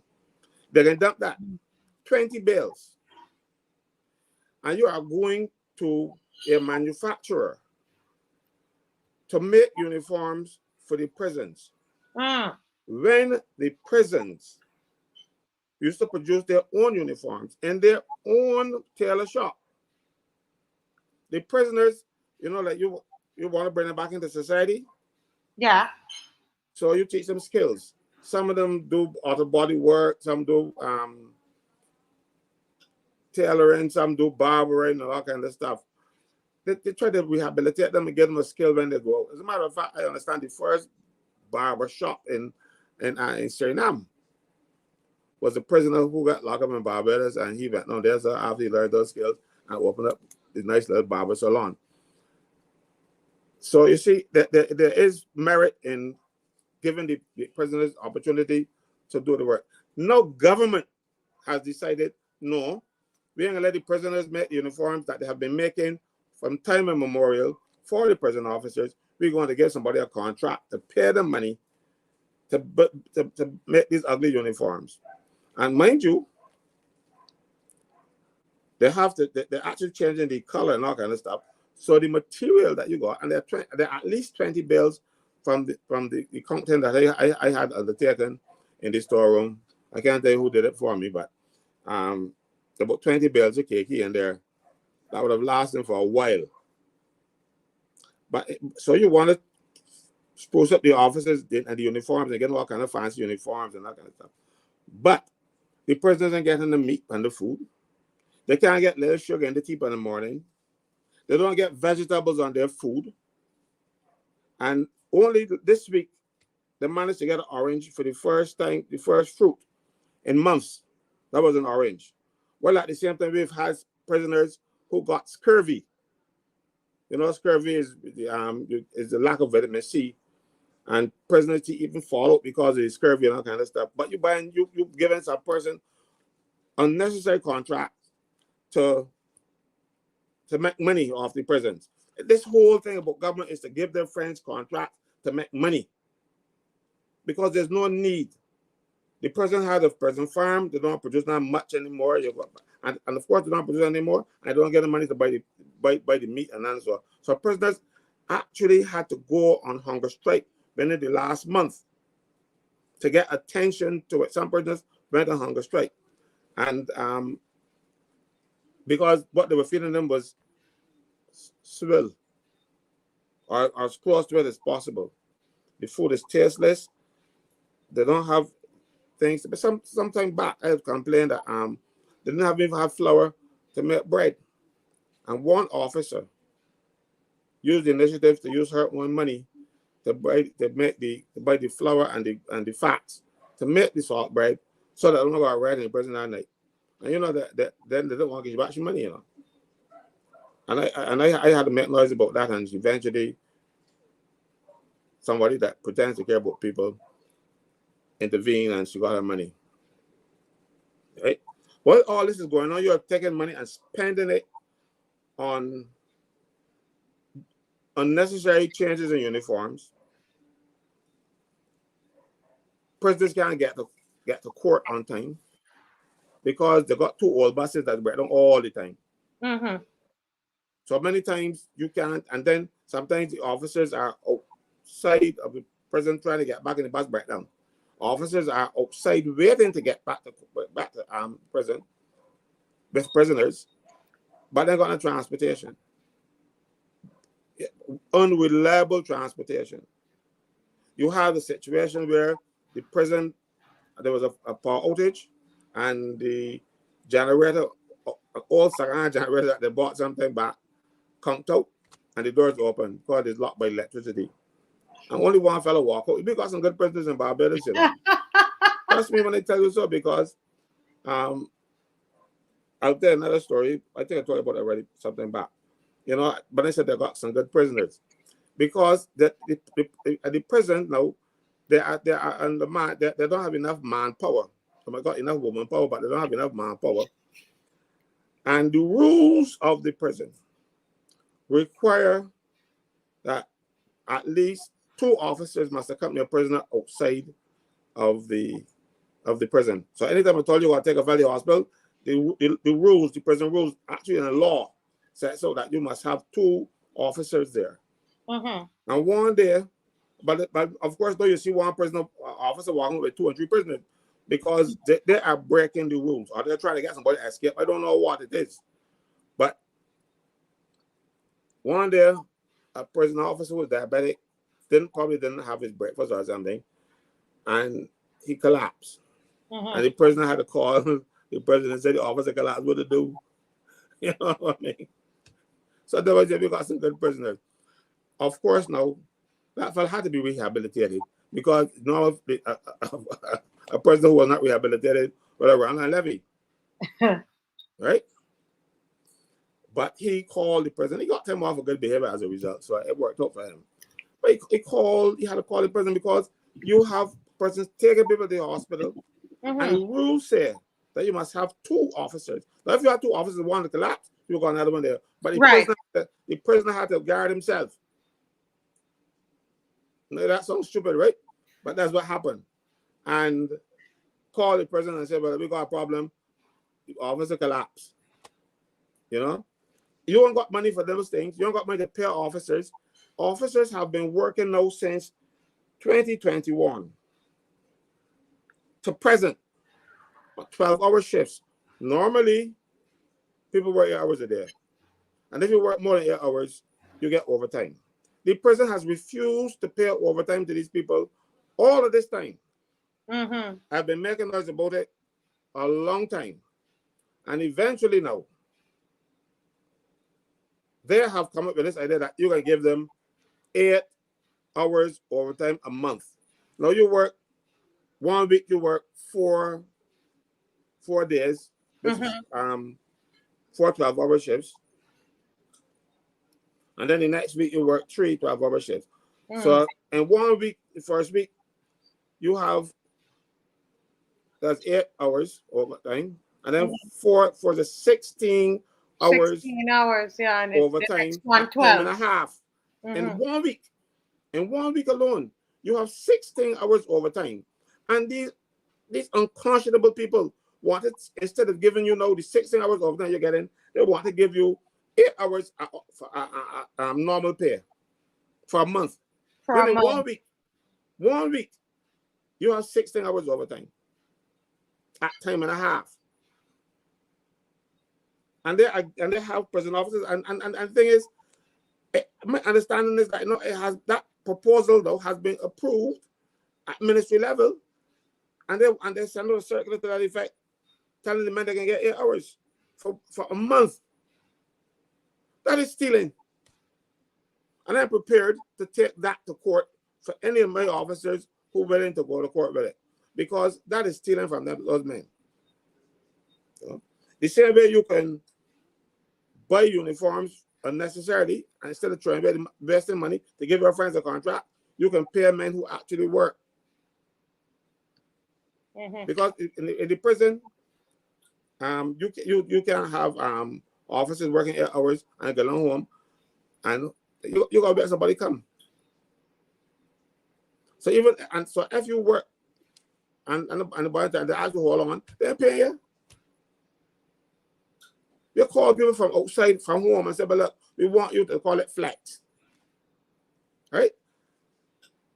And you come in, and then they said, no, you can't get flex because you had sick leave sometime back. So we don't let you flex, but you might actually work, you know. You call in a man to work, an officer who is responsible for the prison call you and say, look, be short staff tonight. Can you come in and help? And then some other officer says, no, we ain't paying you because you have sick leave and you sometime back, so you can't come and get paid for the time. The prison is one of the worst employers. We got the Labor Department being one of the worst employers. Prison, you'll be surprised. And the various government departments, the government itself has not become one of the worst employers in the world, and Barbados, because at least they don't beat them. Yeah. And I'm certain that they will beat them if they had a chance. But let me go on to tell you about other things that's wrong with the president that needs money, that you can use that money for instead of buying uniforms, because you got material there. All you want cotton. But they're saying here, Tyrone Lewis is saying that the old uniform reflects the Queen. The red was removed from the aspect of police force. I don't understand. So is it that they want the uniform to reflect the Republic? Is that what it is? That is what the superintendent said yesterday. That is rubbish. The uniform was the khaki pants and the khaki shirt. With the your stripes and whatever else you wear on them. They're not about the Queen. Absolutely not. I don't think Tyrone Lewis would have seen a prison officer then. Oh, probably he's talking about the police force. Tyrone, explain yourself. Go ahead, though. I just wanted to bring that as a balance to the conversation. But go ahead, Mr. Franklin. You know, you have too many things wrong at the prison. Like, for instance, the prison needs painting. A lot of officers get sick because the cement from the walls making them sick. And you're painting it, and then many officers get sick, and they're sick. You said, but they're paying them, so the officers don't get sick, even though they get sick on the job as a result of working there. You're not paying them, and you're taking out the money without the necessary authority to do so, because everybody in prison take that they're authority on the rules, and they're going to decide it. And the type of officer says, oh, it's in the law. When I ask them which law, they can't tell you, but they're just going to take out people's money and call it overdrawn salary. Nobody in the prison has a right to deduct any money from your salary. None. The head of the department, who is the superintendent of the prison, can approve sick leave for you up to 21 days. After that, notwithstanding that the former Director General / Chief Personnel Officer has given to heads of the department the power to extend sick leave, they don't have that power. And she don't have the right to transfer that power. She was just lazy and she didn't do her work, because that power was delegated by the Governor General to the Chief Personnel Officer. There is a maxim in law that says delegatus non potest delegare. Translated, it means a delegate can't sub-delegate. So the Chief Personnel Officer, having been a delegate of the President, or the Governor General as it was in those days, she can't turn around and say, well, the President give me some things to do so I can get to somebody else. No, she can't transfer. So the general orders speak to it. She overruled the general orders so that she don't have to do any work. And what has happened, people from various departments treat excess over sick leave differently. Not one central body anymore. They have up to 21 days and no more. And then all of a sudden you hear people saying, oh, you had over 21 days, so we're going to pay you. They don't have that authority either, because they're not entitled to sickness benefits from national insurance. That is why, as part of your employment conditions of employment public service, you got your full pay for up to a year, because national insurance covers you for a year. And it was taught back then, and so I heard, I wasn't here, at least I was wrong, but not knowing these things, that Barrow determined that he's not going to let appointed government officers access sick leave from national insurance, because they're already entitled to their full pay. Now you are stopping them from getting full pay and no national insurance. So people now have to, and one of the reasons I'm talking about this is that a young lady called me this evening. That's one of the reasons why I was late for the show. Because today at the prison, she got $98 salary, because they said that they gave her no pay leave. The only book in no pay leave is the Director General. And there's no such thing as extension of sick leave or no pay. It is not provided for in the rules. But they're doing it at the prisons all the time, trying to save money. Trying to save money to give people to buy to get the finance contracts. Right? The buildings need cleaning. The floors are not tiled. So the dust of the cement comes up. The bathrooms, you got people bathing in those bathrooms and on cement floors, no tiling. And they tell me that if I somehow peeing in the bathroom too, so the bathroom smells bad. They don't have, the prisoners sometimes can't get soap, toothpaste, and they walk around barefooted in the prison, contrary to the prison rules. Some prisoners come in the prison, and if you come in the clothes that you come in the prison with, you have to stay in them because they don't have enough prison garb for the prisoners. Right. But when all this is going on, you get somebody a contract to make uniforms for people in the prison. Something has to stop. This has to stop.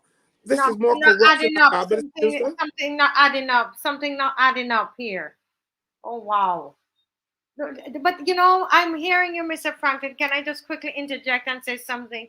I'm hearing you, and I'm thinking about 1937. These were some of the challenges, the issues, the conditions of the workers. And every time I hear Mr. Franklin, I say to them, be careful, because you are running yourself. You're running yourself on that path to 1937, because it was the conditions of the workers.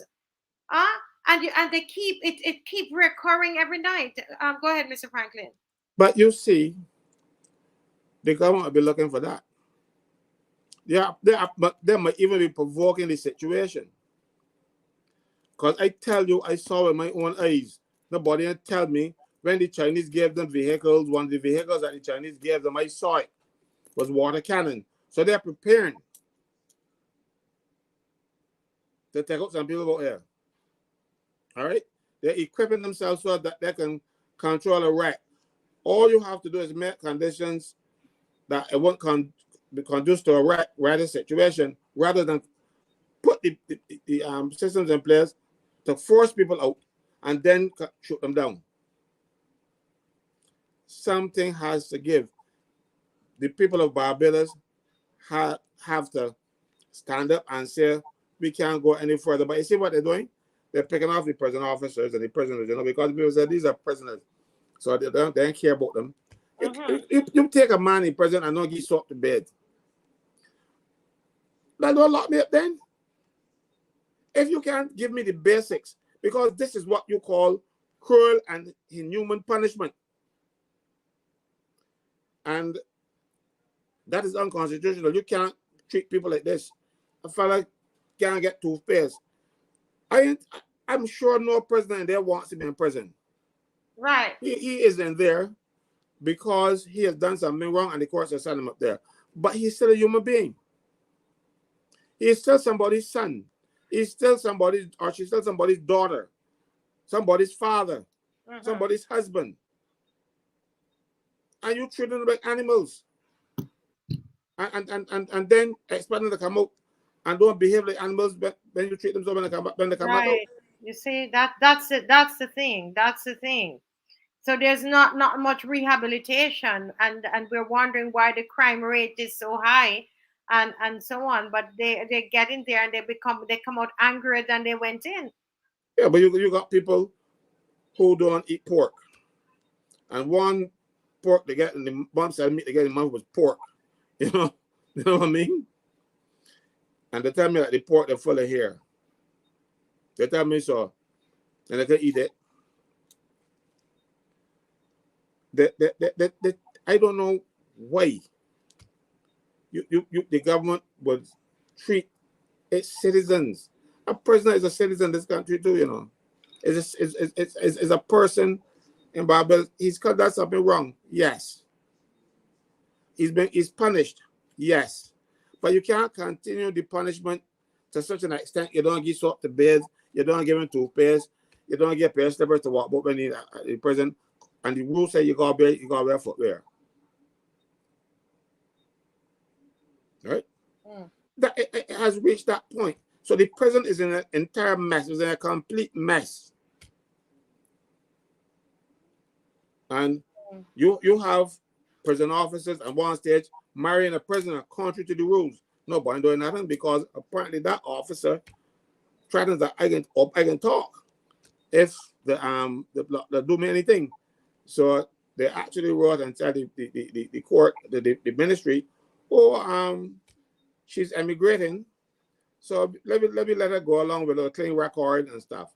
So they dropped the charges and stuff. And the woman left yet this year's now.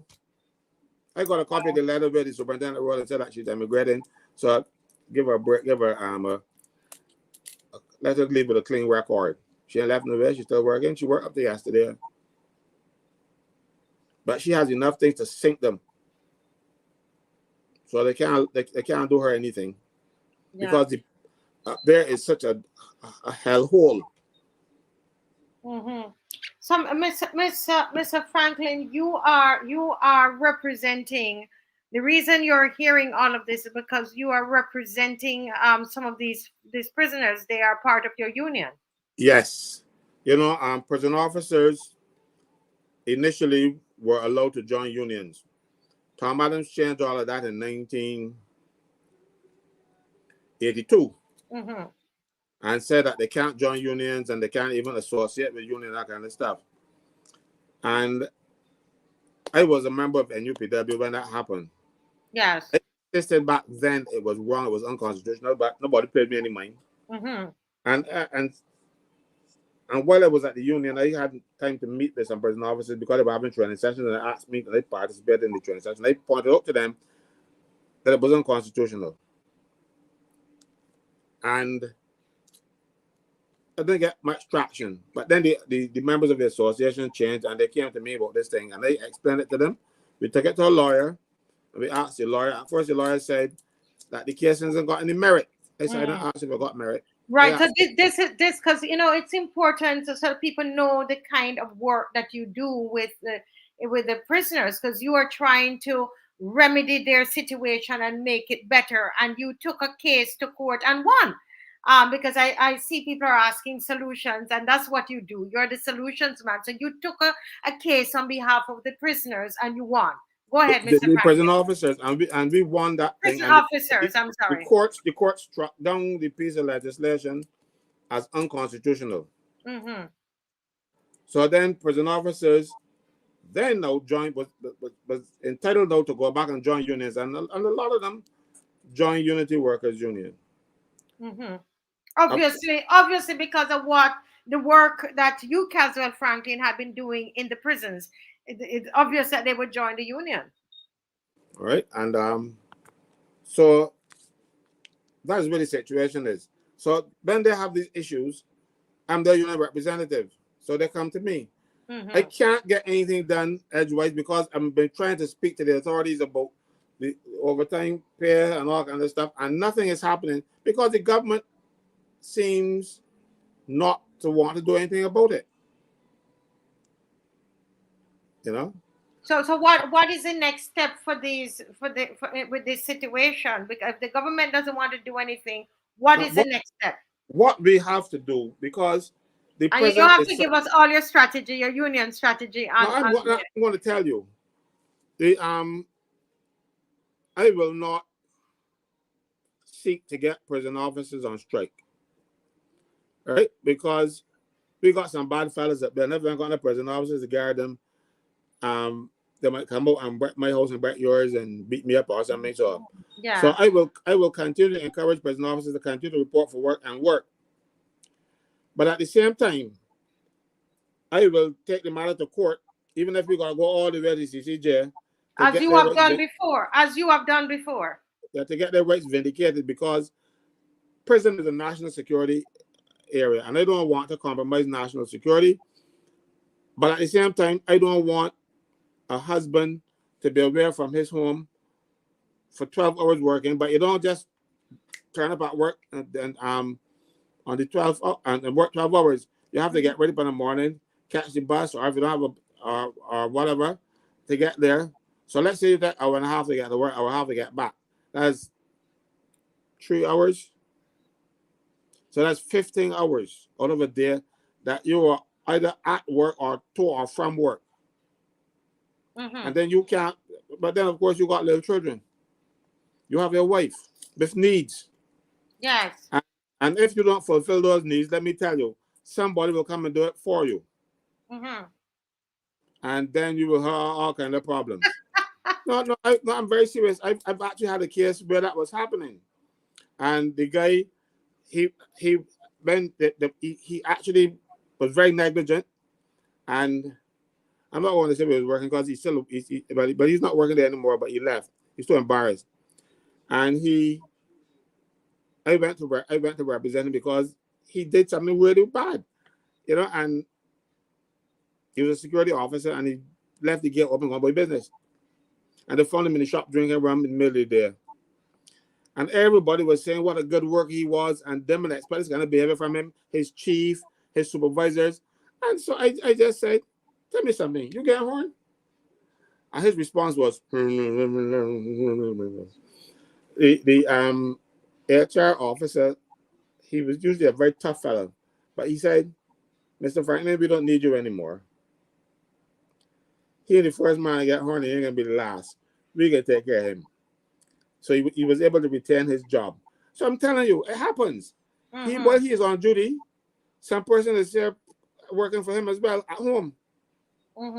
So if you don't give people the opportunities, I remember in the 80s, they did a survey. And they said, when they first joined the union back in 80, 81, 82, somewhere around there, they did a survey.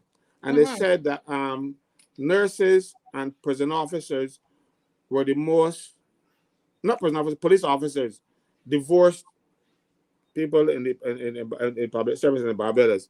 Why? Because they work ungodly hours. And at night, the nurse is at hospital taking care of somebody, and somebody substituting for her, and then she finds out there's a divorce. So you cannot, and they try to alleviate that. And you don't know, making it possible for the prison officers to find themselves in that situation. And then even if you can, money, you can't compensate them or anything else. You can't find a girlfriend for them. But at least you can pay them. Yeah. And you're not paying them. Yeah. And then you claiming that you don't have money. But you can take the money and do things that are not necessary. You got too much cake there to make the uniform with it. Yeah. There are other things that need to be done. Let me bring Heather in this conversation before we close this segment. Miss McLean is here. Heather, what you're listening to this, and as Easy D said, some of these things, it violates human rights. What are your thoughts about it? You're muted, Heather. My first thoughts would be that the public in Barbados don't know this, that we must make the public aware. Which is what we're doing right now, right? We're doing right now and sharing on Facebook and all over the place to let them know that the prisoners are on hunger strikes. As Mr. Franklin said, they are Barbadians, they're citizens. The state should be in a position to take care of them, and it is not doing a good job. You need to eat a balanced meal regardless to where or who you are. So even if you're adults, your body still needs nutritional content for you to survive. Yeah. And as Mr. Franklin says, people have scurvy. Yeah. That is not good treatment at all. I didn't even know that was still in existence. I didn't know that. Yeah. So people need nourishing food. And this is not good at all. I think we should just broadcast it all over the place. Let people know that despite the fact that they have done wrong, they are paying for it there. They mustn't be as though we are paying them back twice, treating them badly as a form of punishment. And that should never be. Yeah.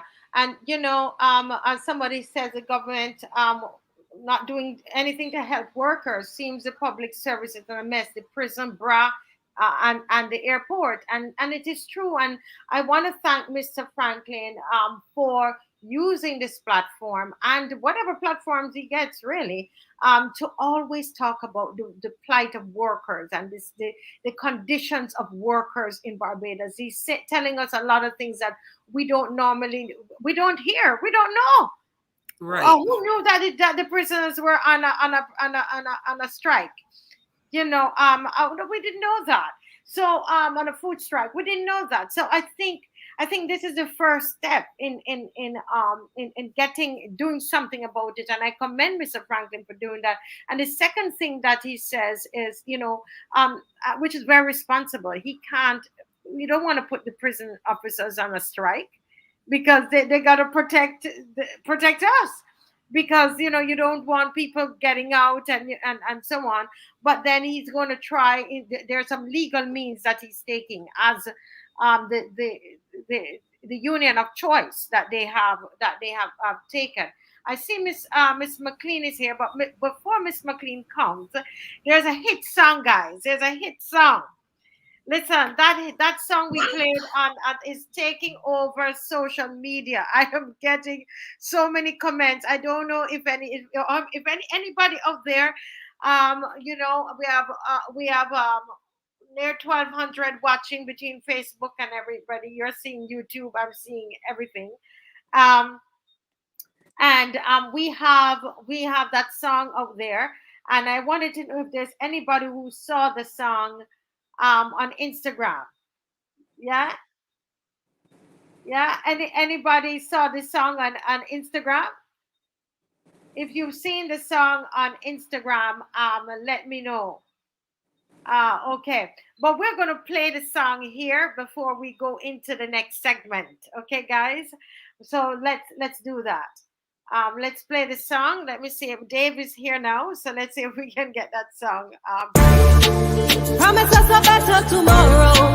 Tell me that the suffering done. Me a take the vote and let me down. Me a take the vote and let me down. She did only want little dealing, big contracts and not corruption. Me a take the vote and let me down. Me a take the vote and let me down. Barbados is too small for me. My pocket full, now you and job they promised me. And a girl like me, want power and more money. You cry transparency, but that's a no for me. Promise us a better tomorrow. Tell me that the suffering done.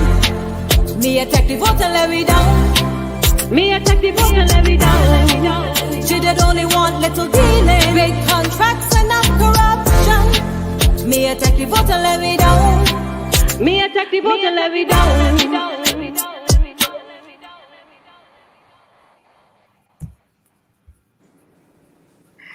Yes, Mia take the vote and let me down. And let me tell you, as somebody says here, that they saw it on Instagram and the comments were hilarious. Yes, I did, and people are saying, listen, this has some. I don't know how it got on that site. I didn't put it on that site, but you know how things are. And I just see it. Just people are sharing it and sharing it and sharing it, and finding it totally hilarious. And so wherever you see it, you share it. Okay, wherever you see it, you share it. We also have a little video on Mr. Thorne, and we wanna play that now. I believe that is in that same section, Dave. If we can play that. Okay, let me see if I could play it. But we want to do that just before Miss McLean comes, and okay, it's right here. The only bird that dares to peck an eagle is the crow. The crow sits on the eagle's back and bites its neck. The eagle does not attempt to shake it off or fight it. It doesn't spend its time or energy on the small nuisance. Instead, it just opens its wings and begins to rise higher into the sky. The higher the flight, the harder it is for the crow to breathe and hold on, until it eventually falls off due to a lack of oxygen. Learn from the eagle And don't spend your time fighting crows. Just keep ascending. They may be along for the ride in the beginning, but they'll soon fall off. Do not allow yourself to succumb to these petty distractions. Keep your focus on the things above, and keep rising. Yes, and a lot of people that is a lot of people are watching that as well online, and I get a lot of courage from that, and to say to anybody, whatever is happening to you, that always take the high road. I know sometimes you feel like the pressure is on you, but really push to take the high road. Oh boy, people loving that song. People saying they love it, they love it, they love it, they love it, they love it, they love it. That's wonderful. When you see these things, share them, guys. Share them, share them, share them. Remember, we don't have a march tomorrow. We do not have a march tomorrow. Do not tell your friends, tell your family, no march tomorrow. We're going to be in St. Philip supporting that diaspora event. Is the Diaspora Health Festival, Health and Wellness Festival, and it's at 10 a.m. to 5:30, right there in at the park. The King George V Park is where it's going to be. Health and Wellness Festival. There's a seaside chat that is going to be at it starts at 2:00. Yes, well, we did a whole lot of that at the beginning. So let's get to Miss McLean. Good evening. How are you doing, Miss McLean? Hello, good evening, and I'm still incognito, faceless. We seem to be having some challenges, it looks like, so I hope you are hearing me. It seems that yes, I'm hearing you. I'm hearing you. We're getting right. some. So I hope you hear me very well. I see Casper has a bit of a smirk on his face, so I can hear you. I can hear you well. But I just want to say thanks again, and it's good to be on a pretty long day today. I had a Zoom meeting that went from about 11 to almost 6 o'clock with an lunch. But I'm here with you, and if I pick up from where I left off last show, that would have been on Wednesday, when you asked me to talk a little bit about two issues that were in the news, the whole question of the IMF, their last consultation with Barbados and the making of some monies available, which people see probably as positive. Certainly the government touts it as very positive. But on the other hand, we had some caution and some concerns expressed by the IDB in relation to funding that they had. Now, the challenge, of course, as I said then, was while we are borrowing, and really and truly, if we do an analysis of the borrowing, I'm just trying to get myself comfortable because I had a window behind me open, trying to close it. If we try to, when we look at that, let me say that the flip side of that, or the corollary, the other side is that how do we generate kind of earnings? And one of the things that we know, of course, Barbados relies very heavily on tourism. But the second sector, I mean, I was very interested in some news items, and I must say I was happy to see that the United Nations Industrial Development Organization, UNIDO, was here, and they finally were able to launch a hub which is supposed to support small island developing states. And the purpose of UNIDO, of course, is to, I mean, they go on their website, they talk about poverty reduction through productive activities. So that's one of the things I'm going to hook on.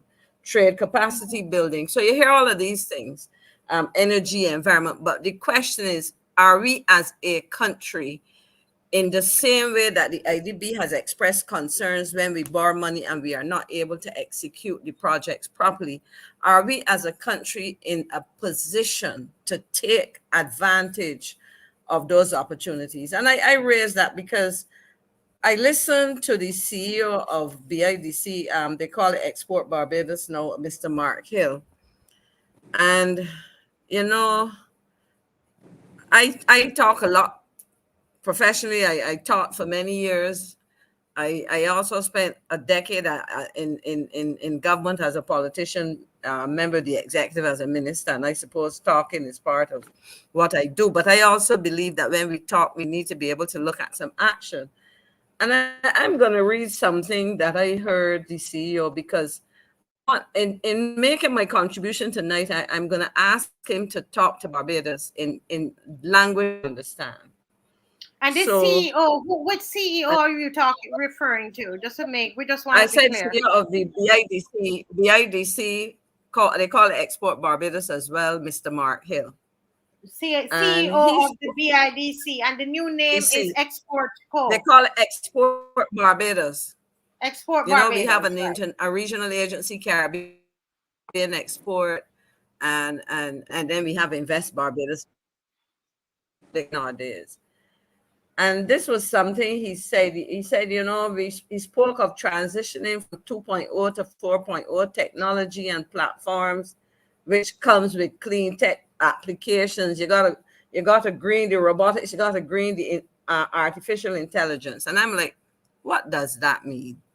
At the end of the day, what is the agency doing to enhance manufacturing, to grow the manufacturing sector? What has been the performance? What are the key exports? We know, of course, that we continue to rely heavily on rum production is one of the successful exports that we continue to rely on. We have an exemplary company producing, and this would be, we've heard of optical. There's a company which has a successful international reputation producing intraocular lenses, which they export globally.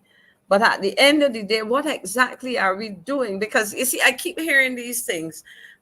We plan to look at manufacturing.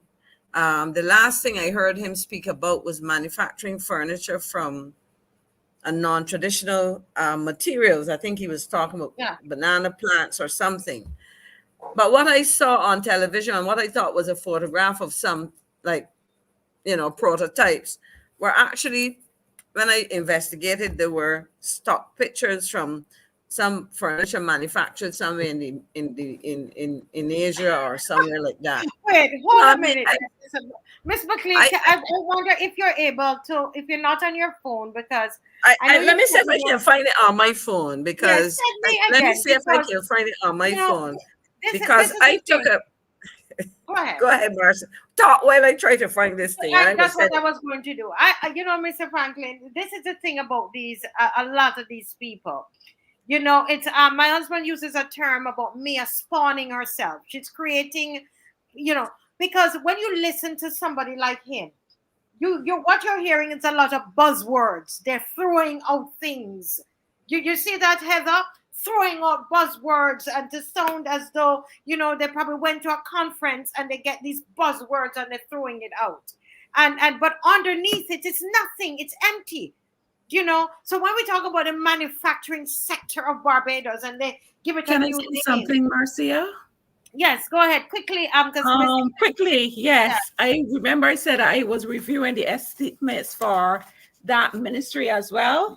Mm-hmm. They have, for the financial year 2024-25, they have allocated 20 million to this application of modern IT. And how much do they have for investment and industrial export development? 11 million. Can't do one thing really. So that is no longer their focus. It is not. And for the National Standards Institute, only 5 million. They're no longer interested in industry in Barbados. I am telling you. You see that? Thanks, Heather. Miss McLean, can you send it also to Dave? I just sent you and sent Dave 2 sets of photographs. Yes, everything. I sent it, and there's one. The first one says push to revitalize furniture manufacturing industry, because I took the photograph from CBC when it was going on, because I was so enthused about it. Okay. No, that's what they show you. Now, if you go to the other picture I So sent let us you, look at it carefully. So this is what they show us. So you watch it, Miss McLean, and you were so excited that we were doing all of this building. I thought that these were prototypes of the products being produced by this. I think they said it was but then I went on Pinterest and look what I found. Lord, Mr. So Frankie, this sound like the cheese humpies. Little Barbados, big, you know that thing. Yes, and Yeah, the NBC, wow.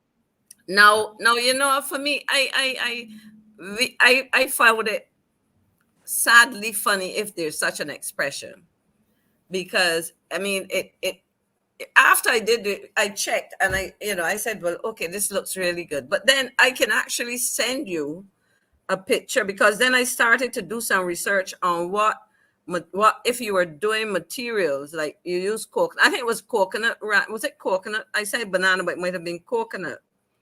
But I can send you a picture of what coconut board would look like, because it has a very distinctive finish. I'm gonna send you this picture. Yeah, it was send coconut. it to Dave. Send everything. Okay, I'll send it to Dave. I'll send it to Dave. It was coconut, not banana. But there's but you know, so what I just sent him is what something would look like. So you know, for me, right?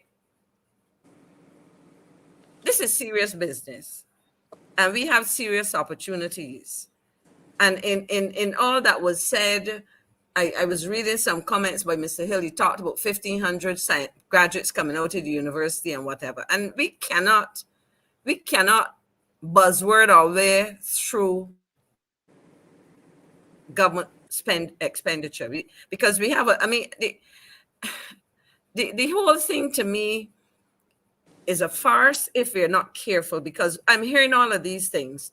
But what are you, I mean, first of all, what are you going to, and if this wasn't done by the agency and it was pulled up by staff of CBC, equally shame on you. I am equally embarrassed.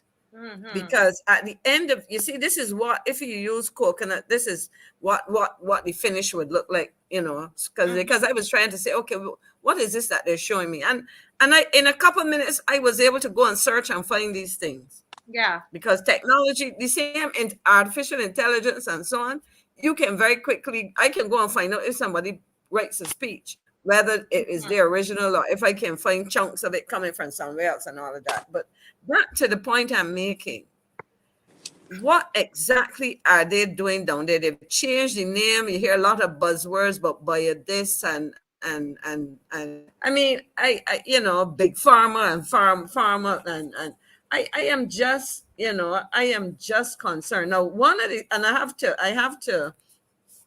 I saw on one of the videos, there's also coming out of a Deloitte consultancy, and I'm going to see if I can find the report for that.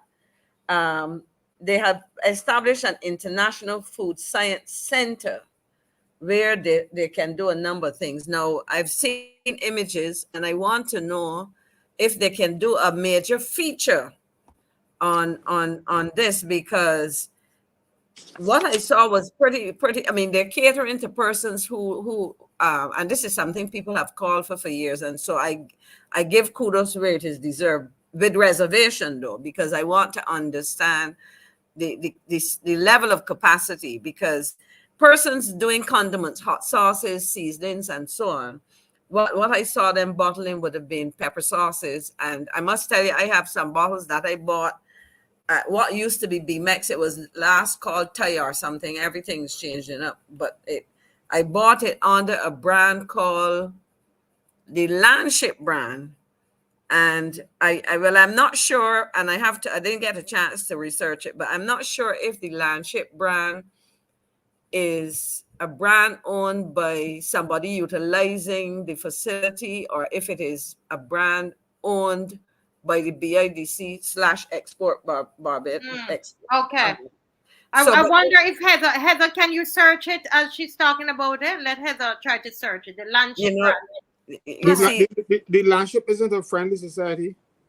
The Landship, well, I don't know the name. I have I have a couple bottles of it somewhere, but because there were different flavors and hot sauces with different kinds of things that I bought. This was July or so last year. No, what I mean is that we have cooperative societies, we have friendly societies. So in other words, on what basis society. are they using the name? This is what you're probably asking, Caswell.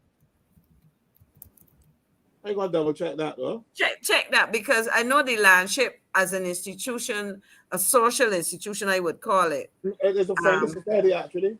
And it may very well be a friendly society.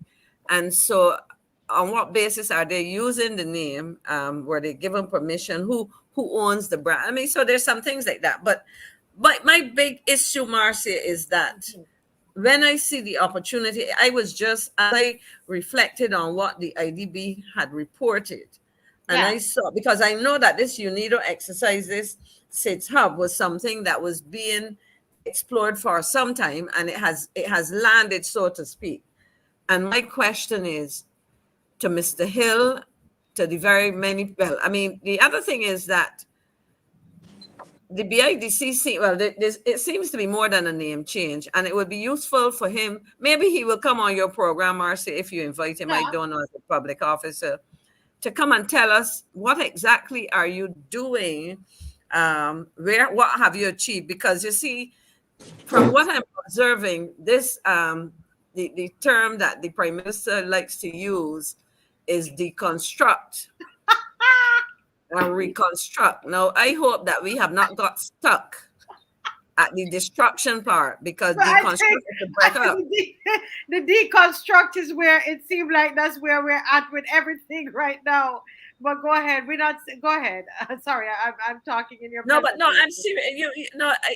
It is concerning, because they talked about this deconstruction everywhere, and you see, this is where I think this is where, as you made a comment in relation to what your husband described as the attractiveness of, and it's not my word. I have a long-standing friend from university days who liked to describe he says the Prime Minister is very good at buzzword generation. Yes. They sound pretty. I'm a person, I like alliteration. So, sometimes I'm saying things and I find myself, using alliteration, not by conscious. It just happens because it's something I like over the years. But we can't just generate buzzwords. We cannot, as a CEO of a sector that is so critical to the growth of this economy, because at the end of the day, we know that we are very constrained. And my question, therefore, is to Mr. Hill, as we continue to rely on tourism, before we even start to talk about exports, my question to him would be, and I'll use the product that he made reference to, because they're talking about hot sauce from using moss, etc., as one of the options. How many hotels in Barbados right now, not what you're planning to do, how many hotels in Barbados right now can you find bottles, if not of this Landship brand, any brand of hot sauce, in a consistent way? And so, in other words, have we been able to increase our sales to these restaurants? I was happy last Saturday morning. My sister and her daughter, my niece, took me to breakfast the day after my birthday, and we went to a place that I like. I'm not going to promote anybody's operation, but it's in the area of Warrens, and I was happy to see that I was using packages of Bajan brown sugar, because for years you go, and if you got sugar, it was some white sugar in an imported package, etc. But I really want to say, Marcia, that I would like the CEO, because he's the head of the organization, to come and tell us what has been the full deconstruction of the BIDC/Export Barbados. I'm so used to saying BIDC and people know what I'm talking about when I say that. How have you redesigned it? To what effect? What is the state of the sector right now? Because I talked about food food processing. But I can tell you, for example, that for a long time we've talked about the textiles, garment sector, and so on.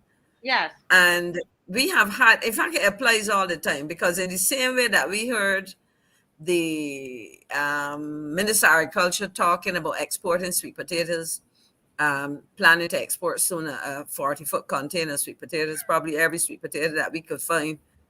I have to laugh. This is crazy. No, you see, if we don't dissect these things, it sounds pretty. You go. Tomorrow is in Barbados Pudding and Sauce Day, and a critical ingredient in there is sweet potato. And if you talk to any of the people, if they're not complaining about the challenge of finding the sweet potatoes, they tell you how expensive they are. Certainly, this is why I'm laughing, because you know I do a little bit of the gardening, and that's why I'm laughing. When I heard him, I burst out laughing. These people are tricksters. When he has the what he call it, they're gonna what he says, what they call it again, whatever. The container they have there of the sweet potato. Let him show us the picture of it. Right. But let me ask, while you're showing the picture, I just looked down on the screen and I see that my friend Easy D is asking me whose fault is that? Fault about what? I missed when that went up there, so I don't know whose fault in relation to what. Yeah, I'm not sure what he's talking about. But is he talking about the deconstruct and reconstruct? I'm not sure. Let me say to Easy D, him or her, I don't know. I'm seeing Tutankhamun or somebody there, so I don't know if this guy is an Egyptian or whatever, but or has a love of Egyptian history and he's qualifying what he's asking you. Okay, no, I am not. No, you see, no, I am not. Put it this way. No, ensuring hotels use. I'm not saying that I'm asking the extent. What I would say to you is that the extent to which it's done is not a unidimension. There's no single explanation. Part of it has to do, one, with continued availability, a willingness on the part of purchasers in the hotels to buy. So, listen, when I speak, I try not to be simplistic in the points that I'm making. Yes. So I am asking Mr. Hill, before we start getting into robotics, because I really haven't been able to touch on a lot of things. I talked about robotics and greening this and greening that. Before we get into robotics, I'm talking about simply selling hot sauce that you are producing on, and I use the brand because it is associated. I've heard him speak of this brand. It was promoted in the thing. So I'm saying, before we get fancy, let me get real. And I'm asking, have we mastered the basics? And one of the basics, my dear Easy D, and it's easy to pick on you because your name Easy D, is to ask the question. As we talk about these lofty ideas down the road, have we cemented the foundation by saying to people that, one, yes, we have the products in the restaurants, whether they're standalone restaurants catering largely to Bajans or restaurants catering to Barbadians and visitors, whether they're restaurants within hotels where they're providing the breakfasts. Have we been able to get these kind of products consistently in those locations? If not, this is where we can now dissect it. So thanks for asking the question. If not, why not? Is it that Mary Jane, who is producing hot sauce, is unable to have a guaranteed supply of ingredients? I know, for example, a good friend of mine, now deceased, used to supply me with pepper sauce. Mm-hmm. And on one occasion, when he could not get fresh thyme, used dry thyme that was imported. And it did not, it impacted negatively on the taste of the product. Sometimes you would ask, do you have any? I cannot get Scotch bonnet peppers. I cannot get whatever the case may be. So what we are talking about is, we're talking about, I use the expression cementing the foundation. satisfying the local demand, and so on. Because I have been around my dear friend Easy D, now I can say it with pride, Marcia, Caswell, Heather, for the last 68 years. I'm heading fast, Marcia, to the big 7-0, okay? Praise And God. I can tell you that the problems that we're hearing are like a recurring decimal. We take people to trade shows, whether it is to display food products, garments, whatever. And as soon as a buyer says, Mr. Franklin, can you supply me a container? I would use a 40-foot. I use a 20-foot container on a bi-monthly basis. And you start scratching your head. Where do I get the raw materials from? Do I have the working capital to deal with this? So I'm saying that I guess I have seen it, and these are questions that I pose. I have sat on all sides of the equation. I have sat as somebody advising small businesses. I have worked with small businesses in which I had an investment. I have worked at the level of policy. I have taught students entrepreneurship. So when I look at these things, I am not coming to them with any frivolous kind or partisan position. I am coming there because I have been looking at these things holistically. And so I am becoming more and more irritated, I would say, less patient with the fancy talk, especially when you start to look, because I haven't gone into statistics, etc. When you start to look at the impact that you see numbers dropping rather than increasing, so don't run a lot. The fancy words don't catch me.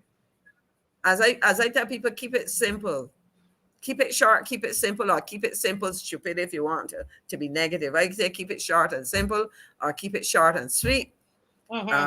Sincere, anywhere you want to put the S. But this is my concern that right now, and the question we are asking, and this is where I will wrap up now, Marcia, by tacking back to what I mentioned about the UNIDO and their role of assisting in things like energy and the environment and promoting sustainable industrial development. So if we are talking about agriculture, and I touched on this the other day, we're talking about peppers now. Can we find ways of, and this is where our young scientists that he talked about, how are we engaging some of these young people? Can we find ways to produce hot peppers, because that's a main ingredient, hot peppers and thyme, for example, under conditions which would allow for a relatively smooth over time, let's say over the year, smooth production output, production levels, rather than have peaks and troughs. Because that is, and part of it has to do with the production methods, the lack of resources to support these kinds of things.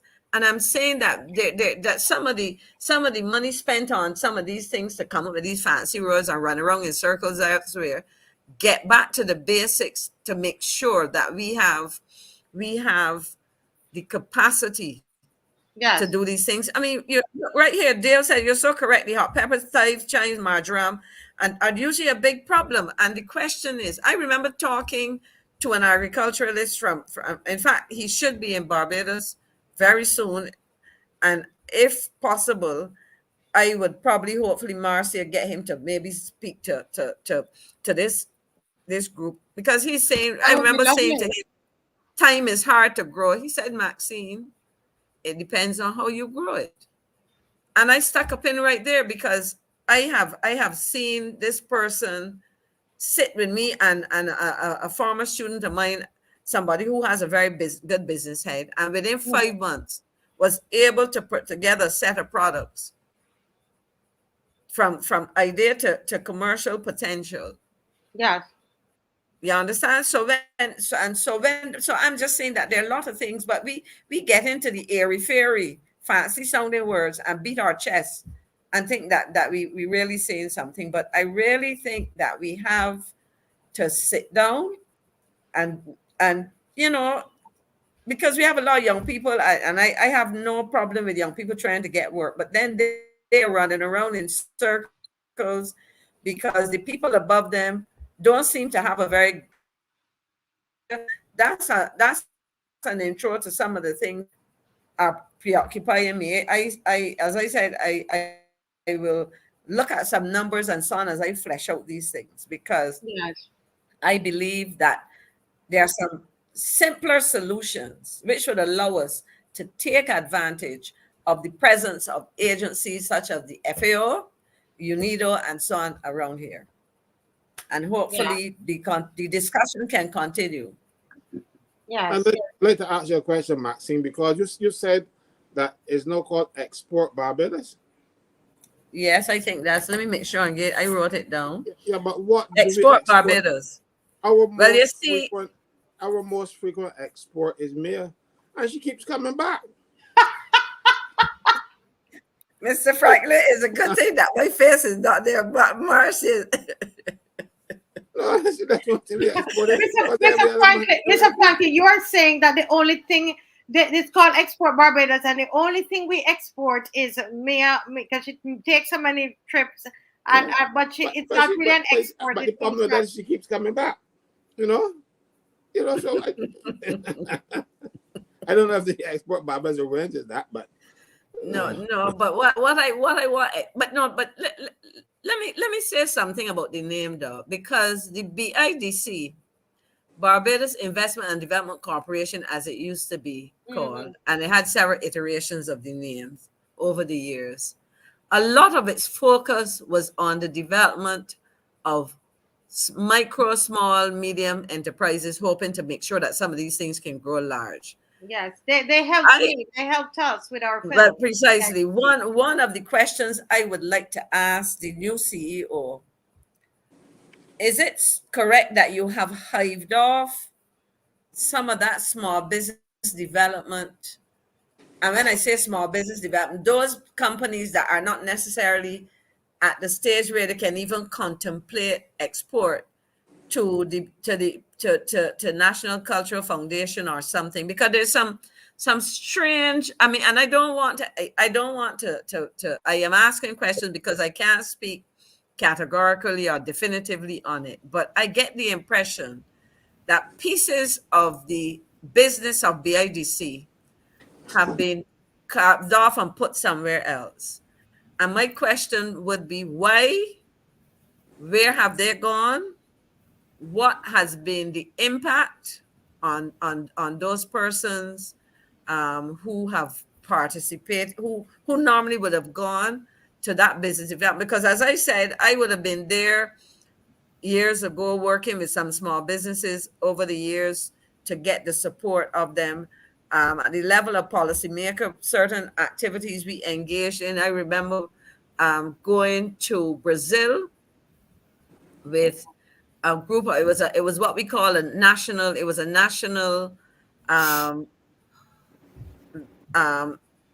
business trip. It was a trip where we had people from BIDC, we had people from the NCF. In other words, it was a commercial and political mission. Let me put it that way, where we would have taken. I remember there were musicians, and some of them ended up getting contracts. There were companies looking for suppliers of raw materials, people looking at exporting their products and services, etc.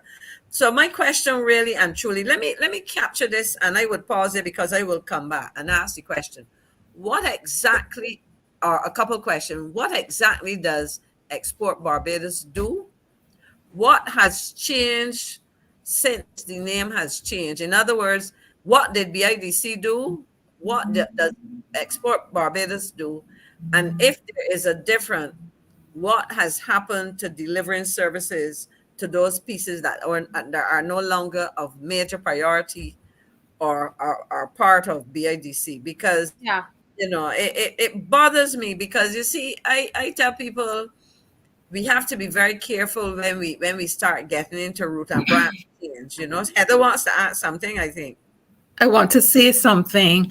I think that fundamentally what may be wrong here is that these ministries, the ministries that make up industry, innovation, and technology, that it should, that combination should never have occurred. What it probably did was water down the industry part. Whoever idea it was to break up the ministries in that way didn't do a good job. They did not know what they were doing. Industry and commerce should never have been separated.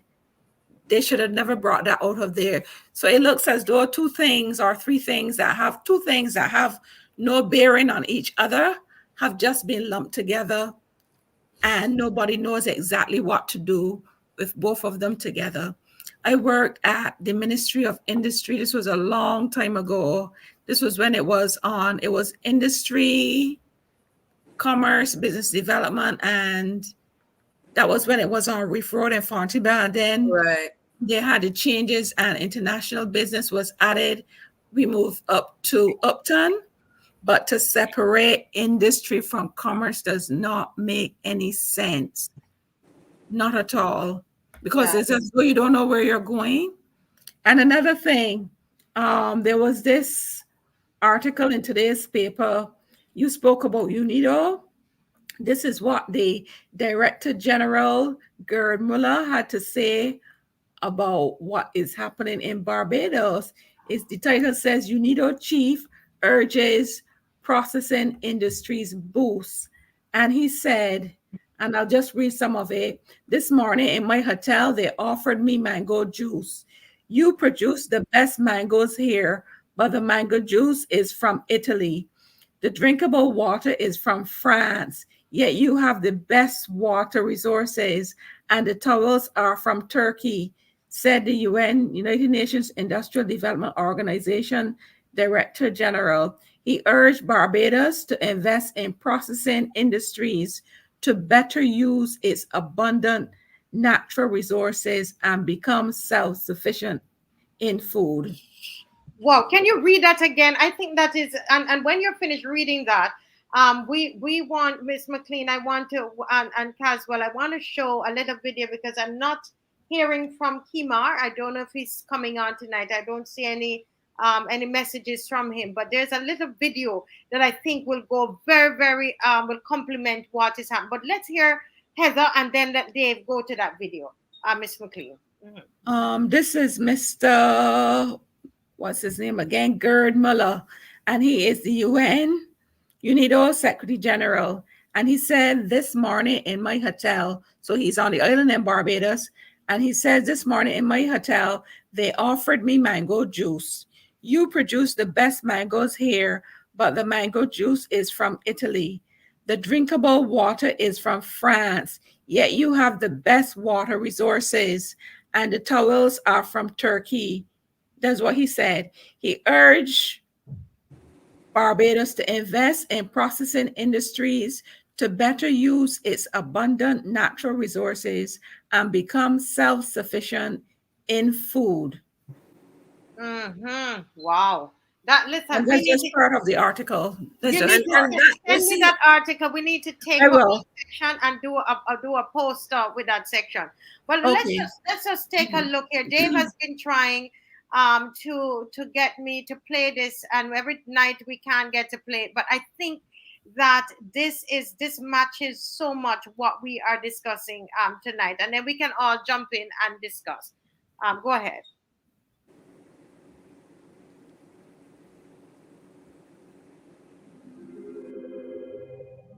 Ladies and gentlemen, this is Intervlog. I say this is Intervlog, and today we are in Burkina Faso. We are in Burkina Faso because there is one important development going on in Burkina Faso right now as I'm talking to you, and this development is unbelievable. I have never seen anything like this happening in Africa, but it is happening right under our nose. This development going on in Burkina Faso is making me to be happy. This is the first time I am being very happy for a president in Africa, and that president is Captain Ibrahim Traoré.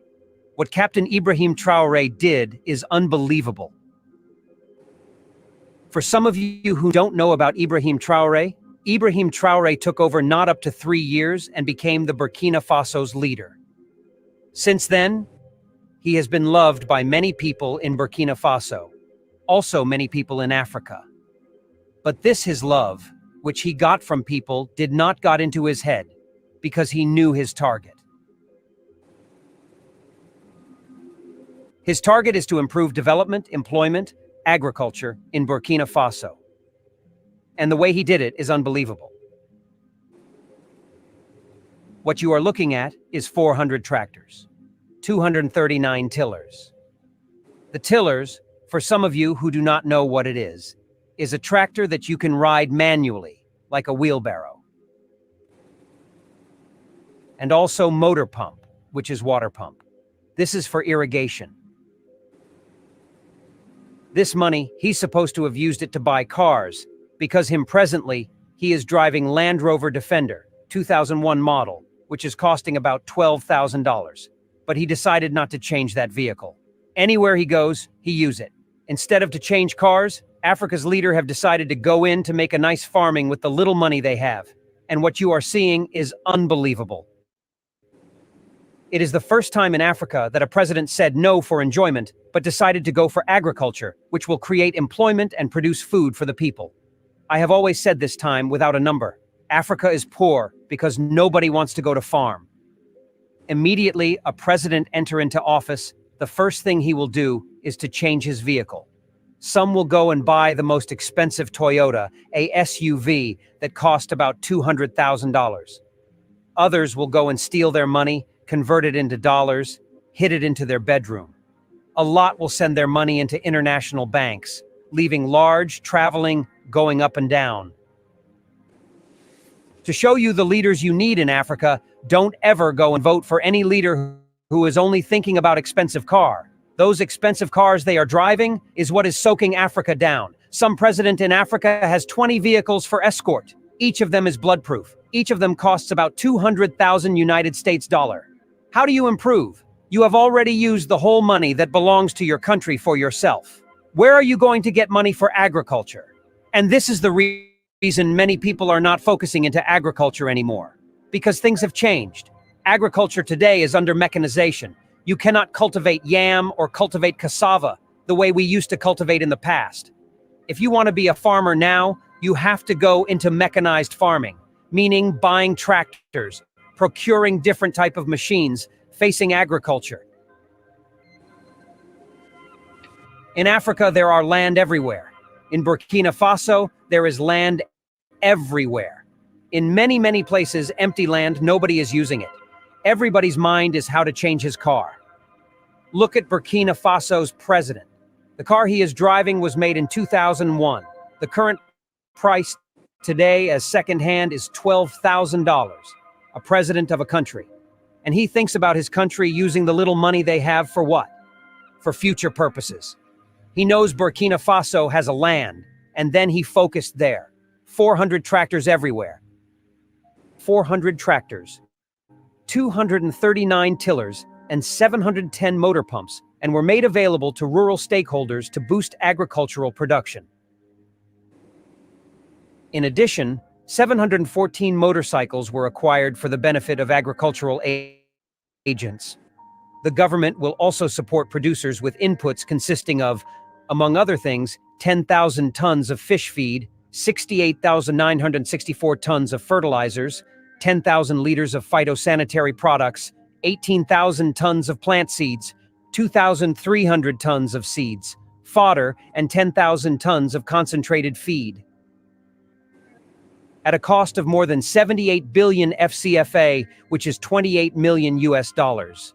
The acquisition of this agro-pastoral equipment and inputs reflects the transitional government's desire to support producers as part of the offensive. Agro-pastoral fisheries and the Presidential Initiative for Agricultural Production 2023-2024. This is unbelievable. This is for leaders that think. And this is the reason I say my channel will always be for people who know what is right. I can never promote people who spend their money for expensive vehicle, or spend the money of his country or of his state or his local government lavishly. It is getting too much, and Africa have been suffering for a long why? Because the leaders they are electing are actually the ones that are socking their money. Tell me how many leaders in your country, in your state, in your local government, that think about employment more than the type of vehicle he drives. Can you mention some leaders in your community who was driving a vehicle made about 30 years ago? Nobody. Nobody.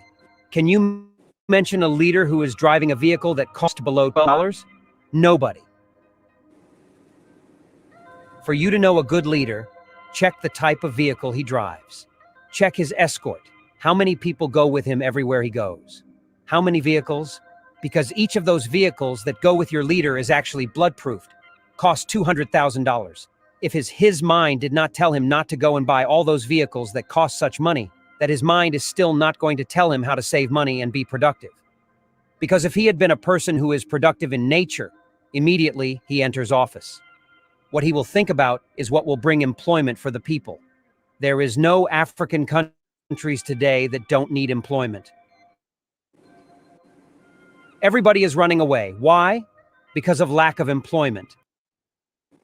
Okay, we're gonna pause it a little bit. I think we've thank you so much, Dave, for this video, and I've just been watching a whole lot of videos on this man, this leader. Of course, you know, they're not going to be a favorite of the U.S. You know, and he I think that he might be having some challenges there, although the people don't even want him. According to what we're seeing online, the people are protesting. And the protest is that he remains in government because he remains their leader. They want him to remain leader of their country because of what, you know. But I just curious, Mr. Franklin, what are your thoughts watching this video? Oh, well, my thoughts, I watched it before, and I was very pleased to see that we have somebody who actually not pretend to care, but somebody who's actually caring for his people. You know, and this man, no, he has a lot of enemies from France, the United States, and everybody. They want to. They're gonna do it. The people who love him are the people in his country. Yeah. And I'm afraid that they're gonna take him out.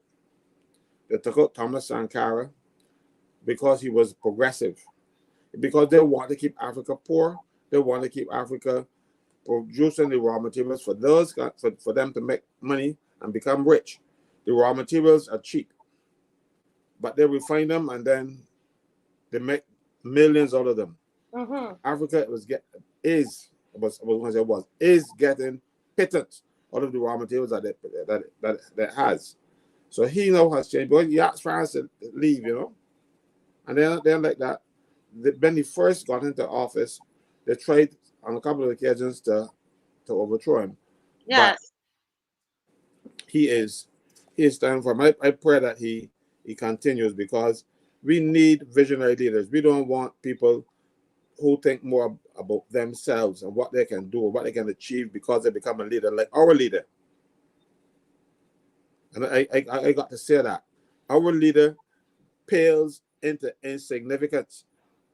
To mention matchup alongside that man, you know. I don't think the people in Barbados would demonstrate to keep her. I don't even think the Barbados Labour Party would demonstrate to keep her if she didn't have them all sort wound up and tied up and contracts that she would terminate if they speak up, you know, because he didn't buy a car and she's buying loyalty. Yeah. Thank you, Heather. And I'll leave Miss McLean for last. Heather, what are your thoughts? You probably had seen this before. What are your thoughts as you're watching this video? You were talking about industry and commerce and so on. What's going through your mind? You're muted, Heather. Sorry. Agriculture is a driving force in any nation.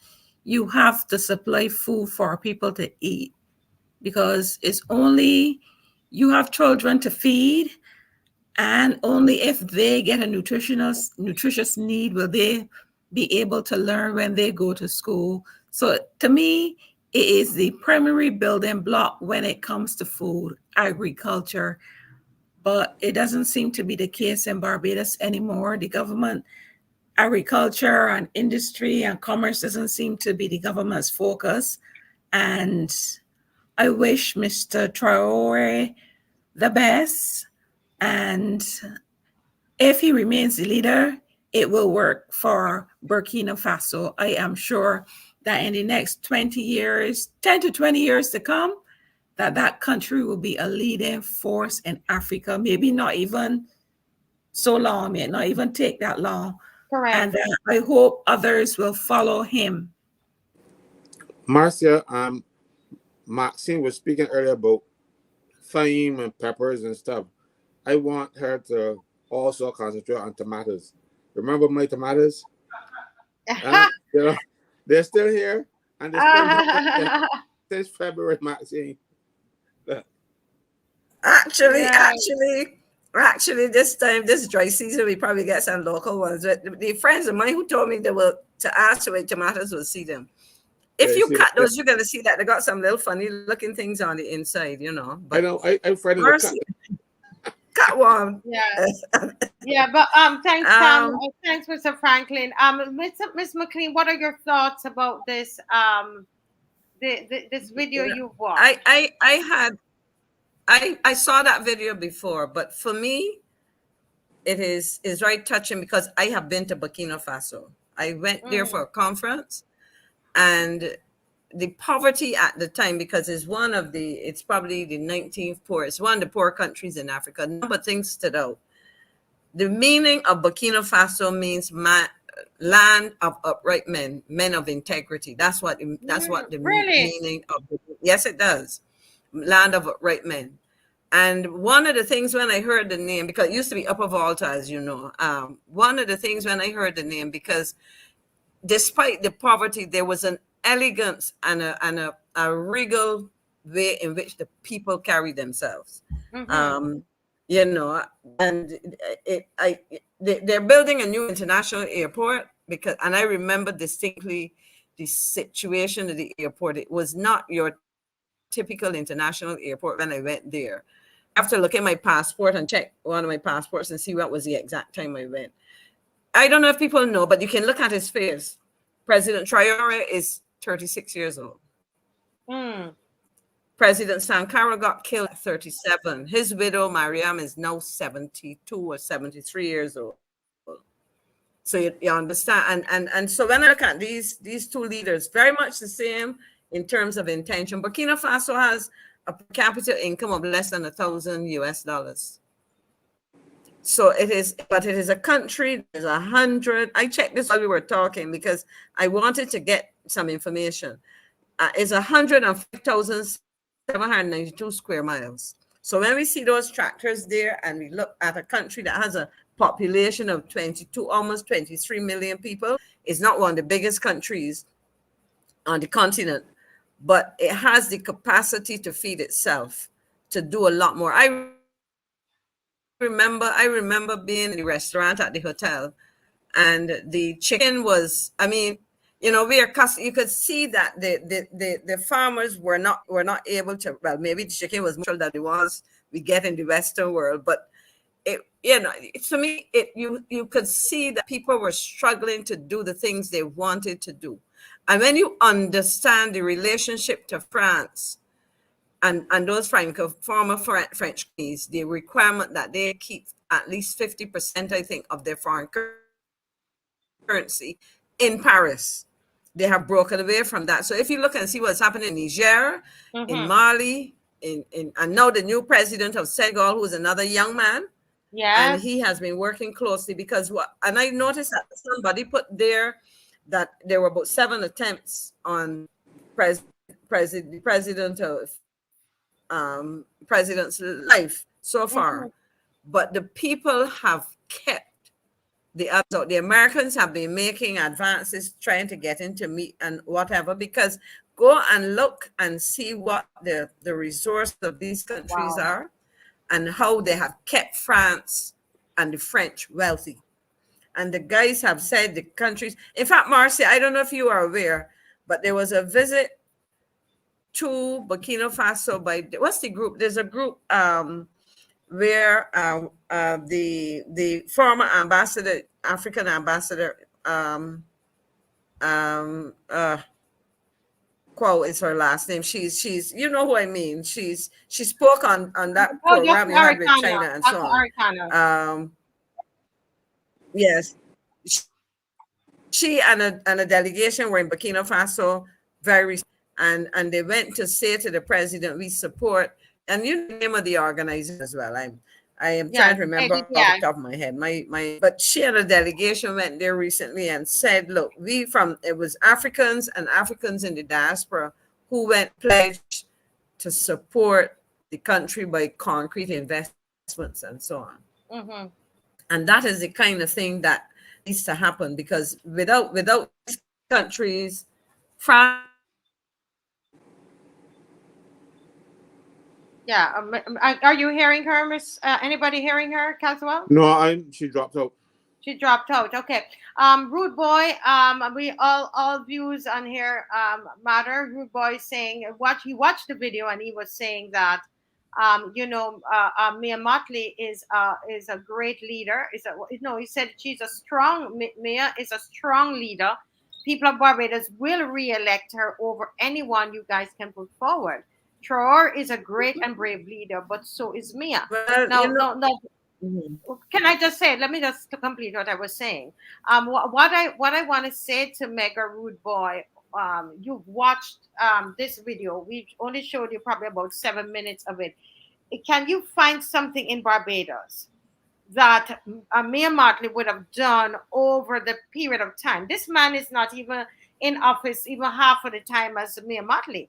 But from the time she's in, I just want Mega Rude Boy to go ahead and put something that is comparable that she has done for Barbadians, not overseas, but for Barbadians. Just put that in the comment section. That would generate entrepreneurship, would be, can boost the economy for years to come. That's the kind of change. You're breaking up, Marcia. And if they can hear me while you come back on, I would want to say to Mega Rude Boy 007, when I speak of these issues, there is no comparison. Mia Mottley is a strong leader. I will not argue with you.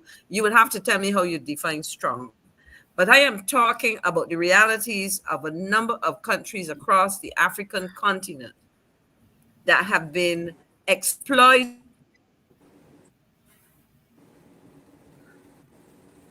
Okay, she's dropping out. Was it me that was breaking up, Mr. Franklin, or was no, probably her? You coming through quite right? well. Well, probably her. But what I'm trying to say I would like for him to put it here.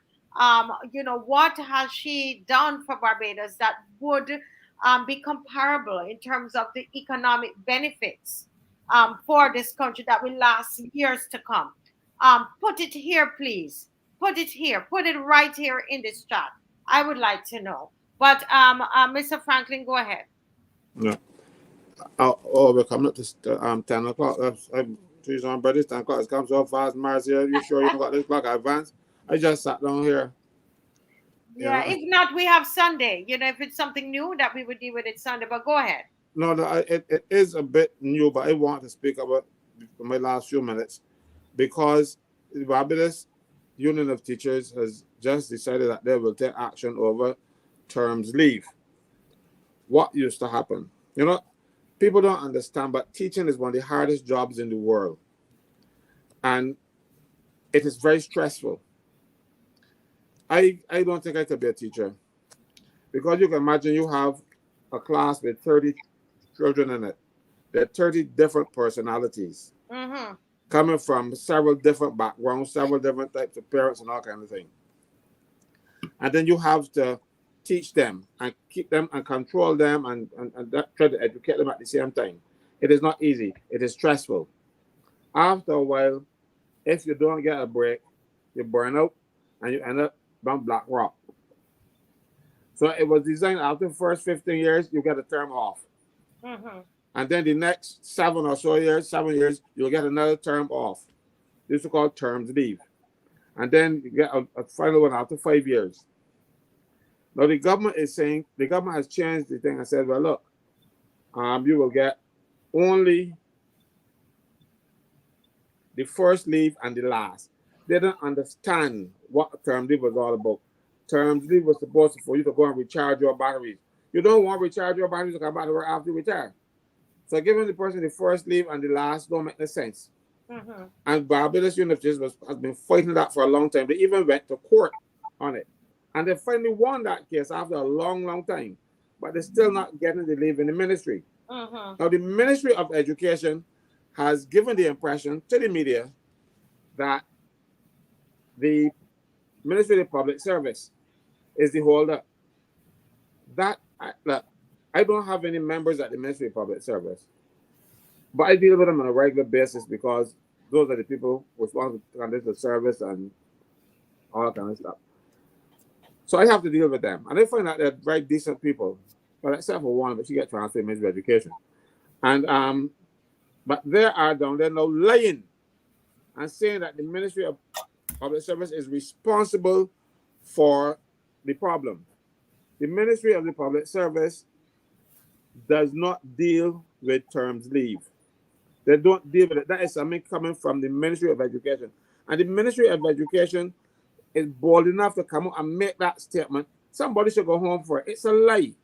Yeah. Rather than take the blame for their bad work or not fixing what they're supposed to fix, they put it on somebody else and say, well, it's the Ministry of Public Service. Now, the Ministry of Public Service cannot come out and say it is not the truth because public officers are barred from speaking up for themselves. Ministers are supposed to do that, speak up for the public officers if the public officers are attacked. Mind you, we have ministers that are attacking public officers because they don't know their role. But it is not true. And I really feel, so when people hear the Barbadian of teachers complain about terms leave, think that teachers get too much leave already. Teachers don't get too much leave already.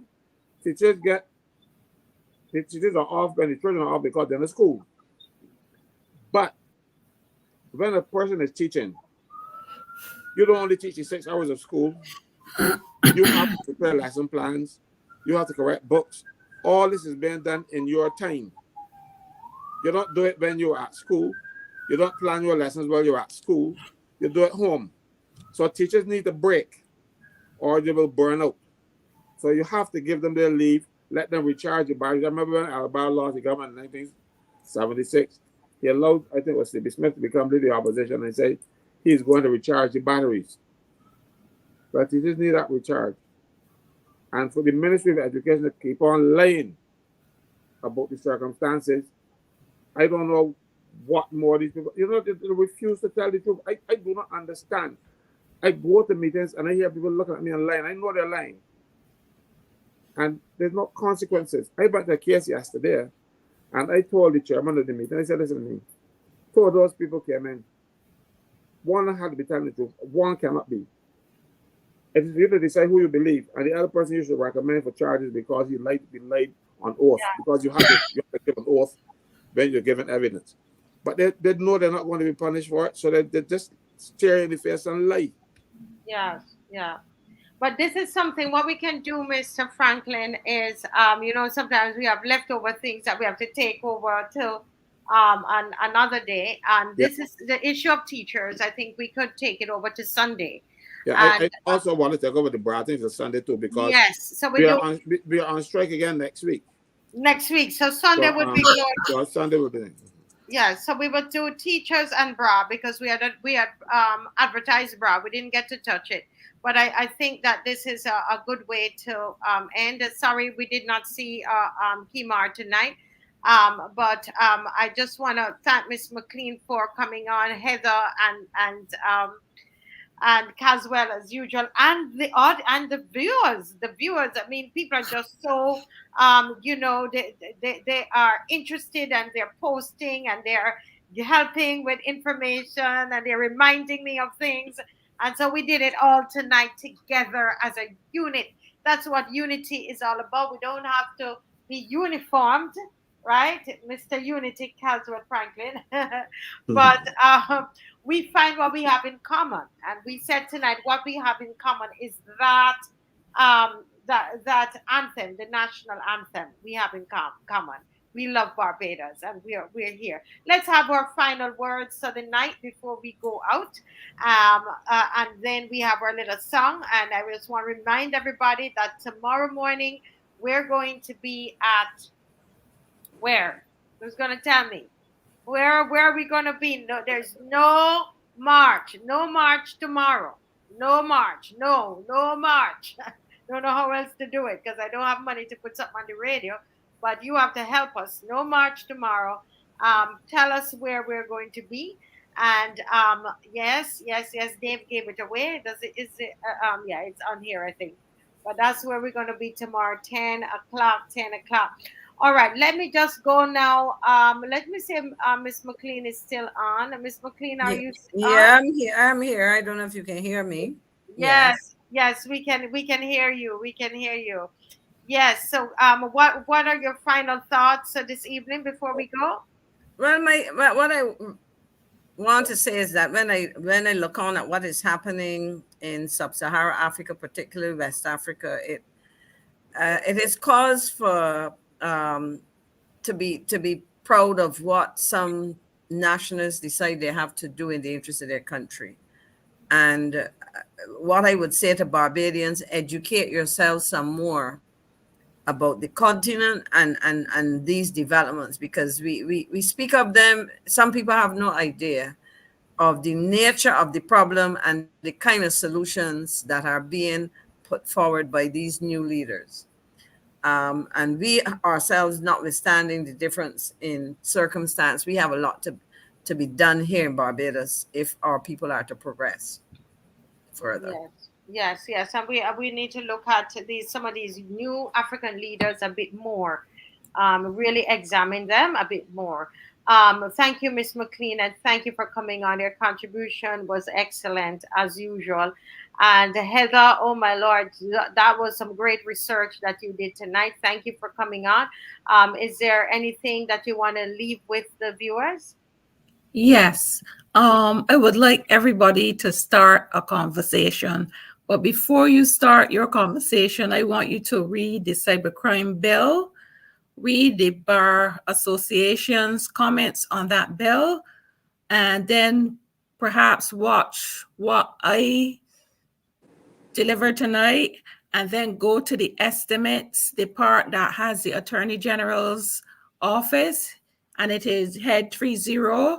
So you have some things to review, and then start a conversation with those people in your household and in your communities to find out if what I say could possibly be true, that the government is planning to do surveillance and have a detention center in Barbadians, because what that will do will be torture, plain and simple, for people who are doing ordinary things that we do right now that we just take for granted. Just use the internet. And it is in your best interest to find out as much information as you can about what happens in China in terms of surveillance and detention. That's it.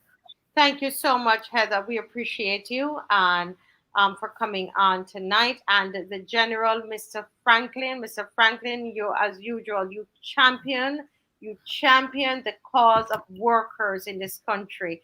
And I thank you for being there for workers. Whenever they call me, I just pass them on to you because that's your baby. That's what you do. Well, again, thank you for being on. And what's your final word tonight, sir? I would join Heather and say that people have to be vigilant, because if you continue to keep burying your head in the sand, Barbados will not be yours. Yeah. It'll be ours. The Chinese are taking over.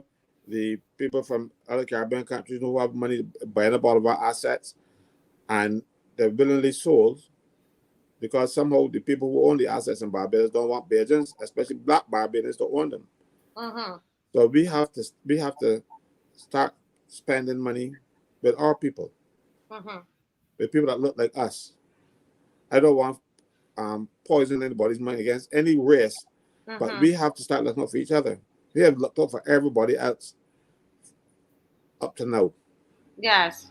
We have now to start saying, well, look, we had people like Neville Raw who showed what black people can do in business. And they managed to get that business away from him eventually. But he was doing a good thing. There can be other Neville Rows and should then avoid the mistakes that he made. But then we have to do our business. We have Popular.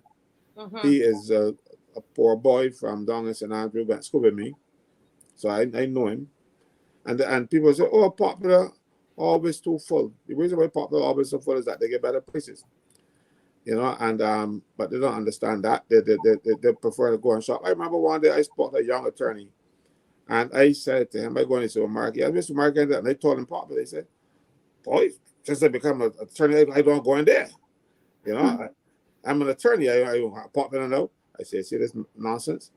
You know, all of a sudden he did a poor boy making a few dollars. He got a little job as an attorney now, and he too high and mighty. We got to spend money with our people. True. Yeah. But you know, I tell you, the issues are so deep and so wide. And finally, we have 336 likes, and we're going off very shortly. So if I can see a few more, I'd be so happy. Yes. Make me happy, please, man. Yes, everybody, go ahead and like we say 3 things you do. You like, you share, you subscribe. And the May 27th, the WHO signing, Nigel, and for Hurricane, we are going to deal with that on Sunday evening and continue it on Monday. As you know, this is what Dr. Ferdinand, that is his area, that he talks a lot about that. So, but we're going to definitely be looking at that on Sunday as well. Some of these issues, remember that we have to be so careful in how we discuss them, because I want to keep the channel for Barbados. So please understand that, okay? But we have been discussing that. That's Mr. Dr. Ferdinand is all up into that, and so we have a strategy on that. Okay, thank you all so very much for being on and for your input tonight. It has been amazing. Those of you who sent me messages and who helped in the beginning when Dave wasn't here, and you were helping. We so love you guys, and thank you for joining every night. God bless you. And I see some of you, hopefully I see a lot of you tomorrow at King George V Bar. God bless you. Bye-bye. Happy after. That mass nor English. Pretending to be good. Hey, pretending to be good. Just pretending to be good. Hey, pretending to be good. I just pretending to care about people. I just pretending to care about people. I just pretending to care about people. I just pretending to care about people. Pretending. And I'm pretending to be good at maths nor English. I just pretending to care about people. And I'm pretending to be good at maths nor English. I just pretending to care about people. I'm pretending to be good. And I'm pretending to be good at maths nor English. I just pretending to care about people. And I'm pretending to be good at maths nor English. I just pretending to care about people. Straight from the grey horse's mouth. Oh boy, yes. People love it. They love it. Thank you all so very much, guys.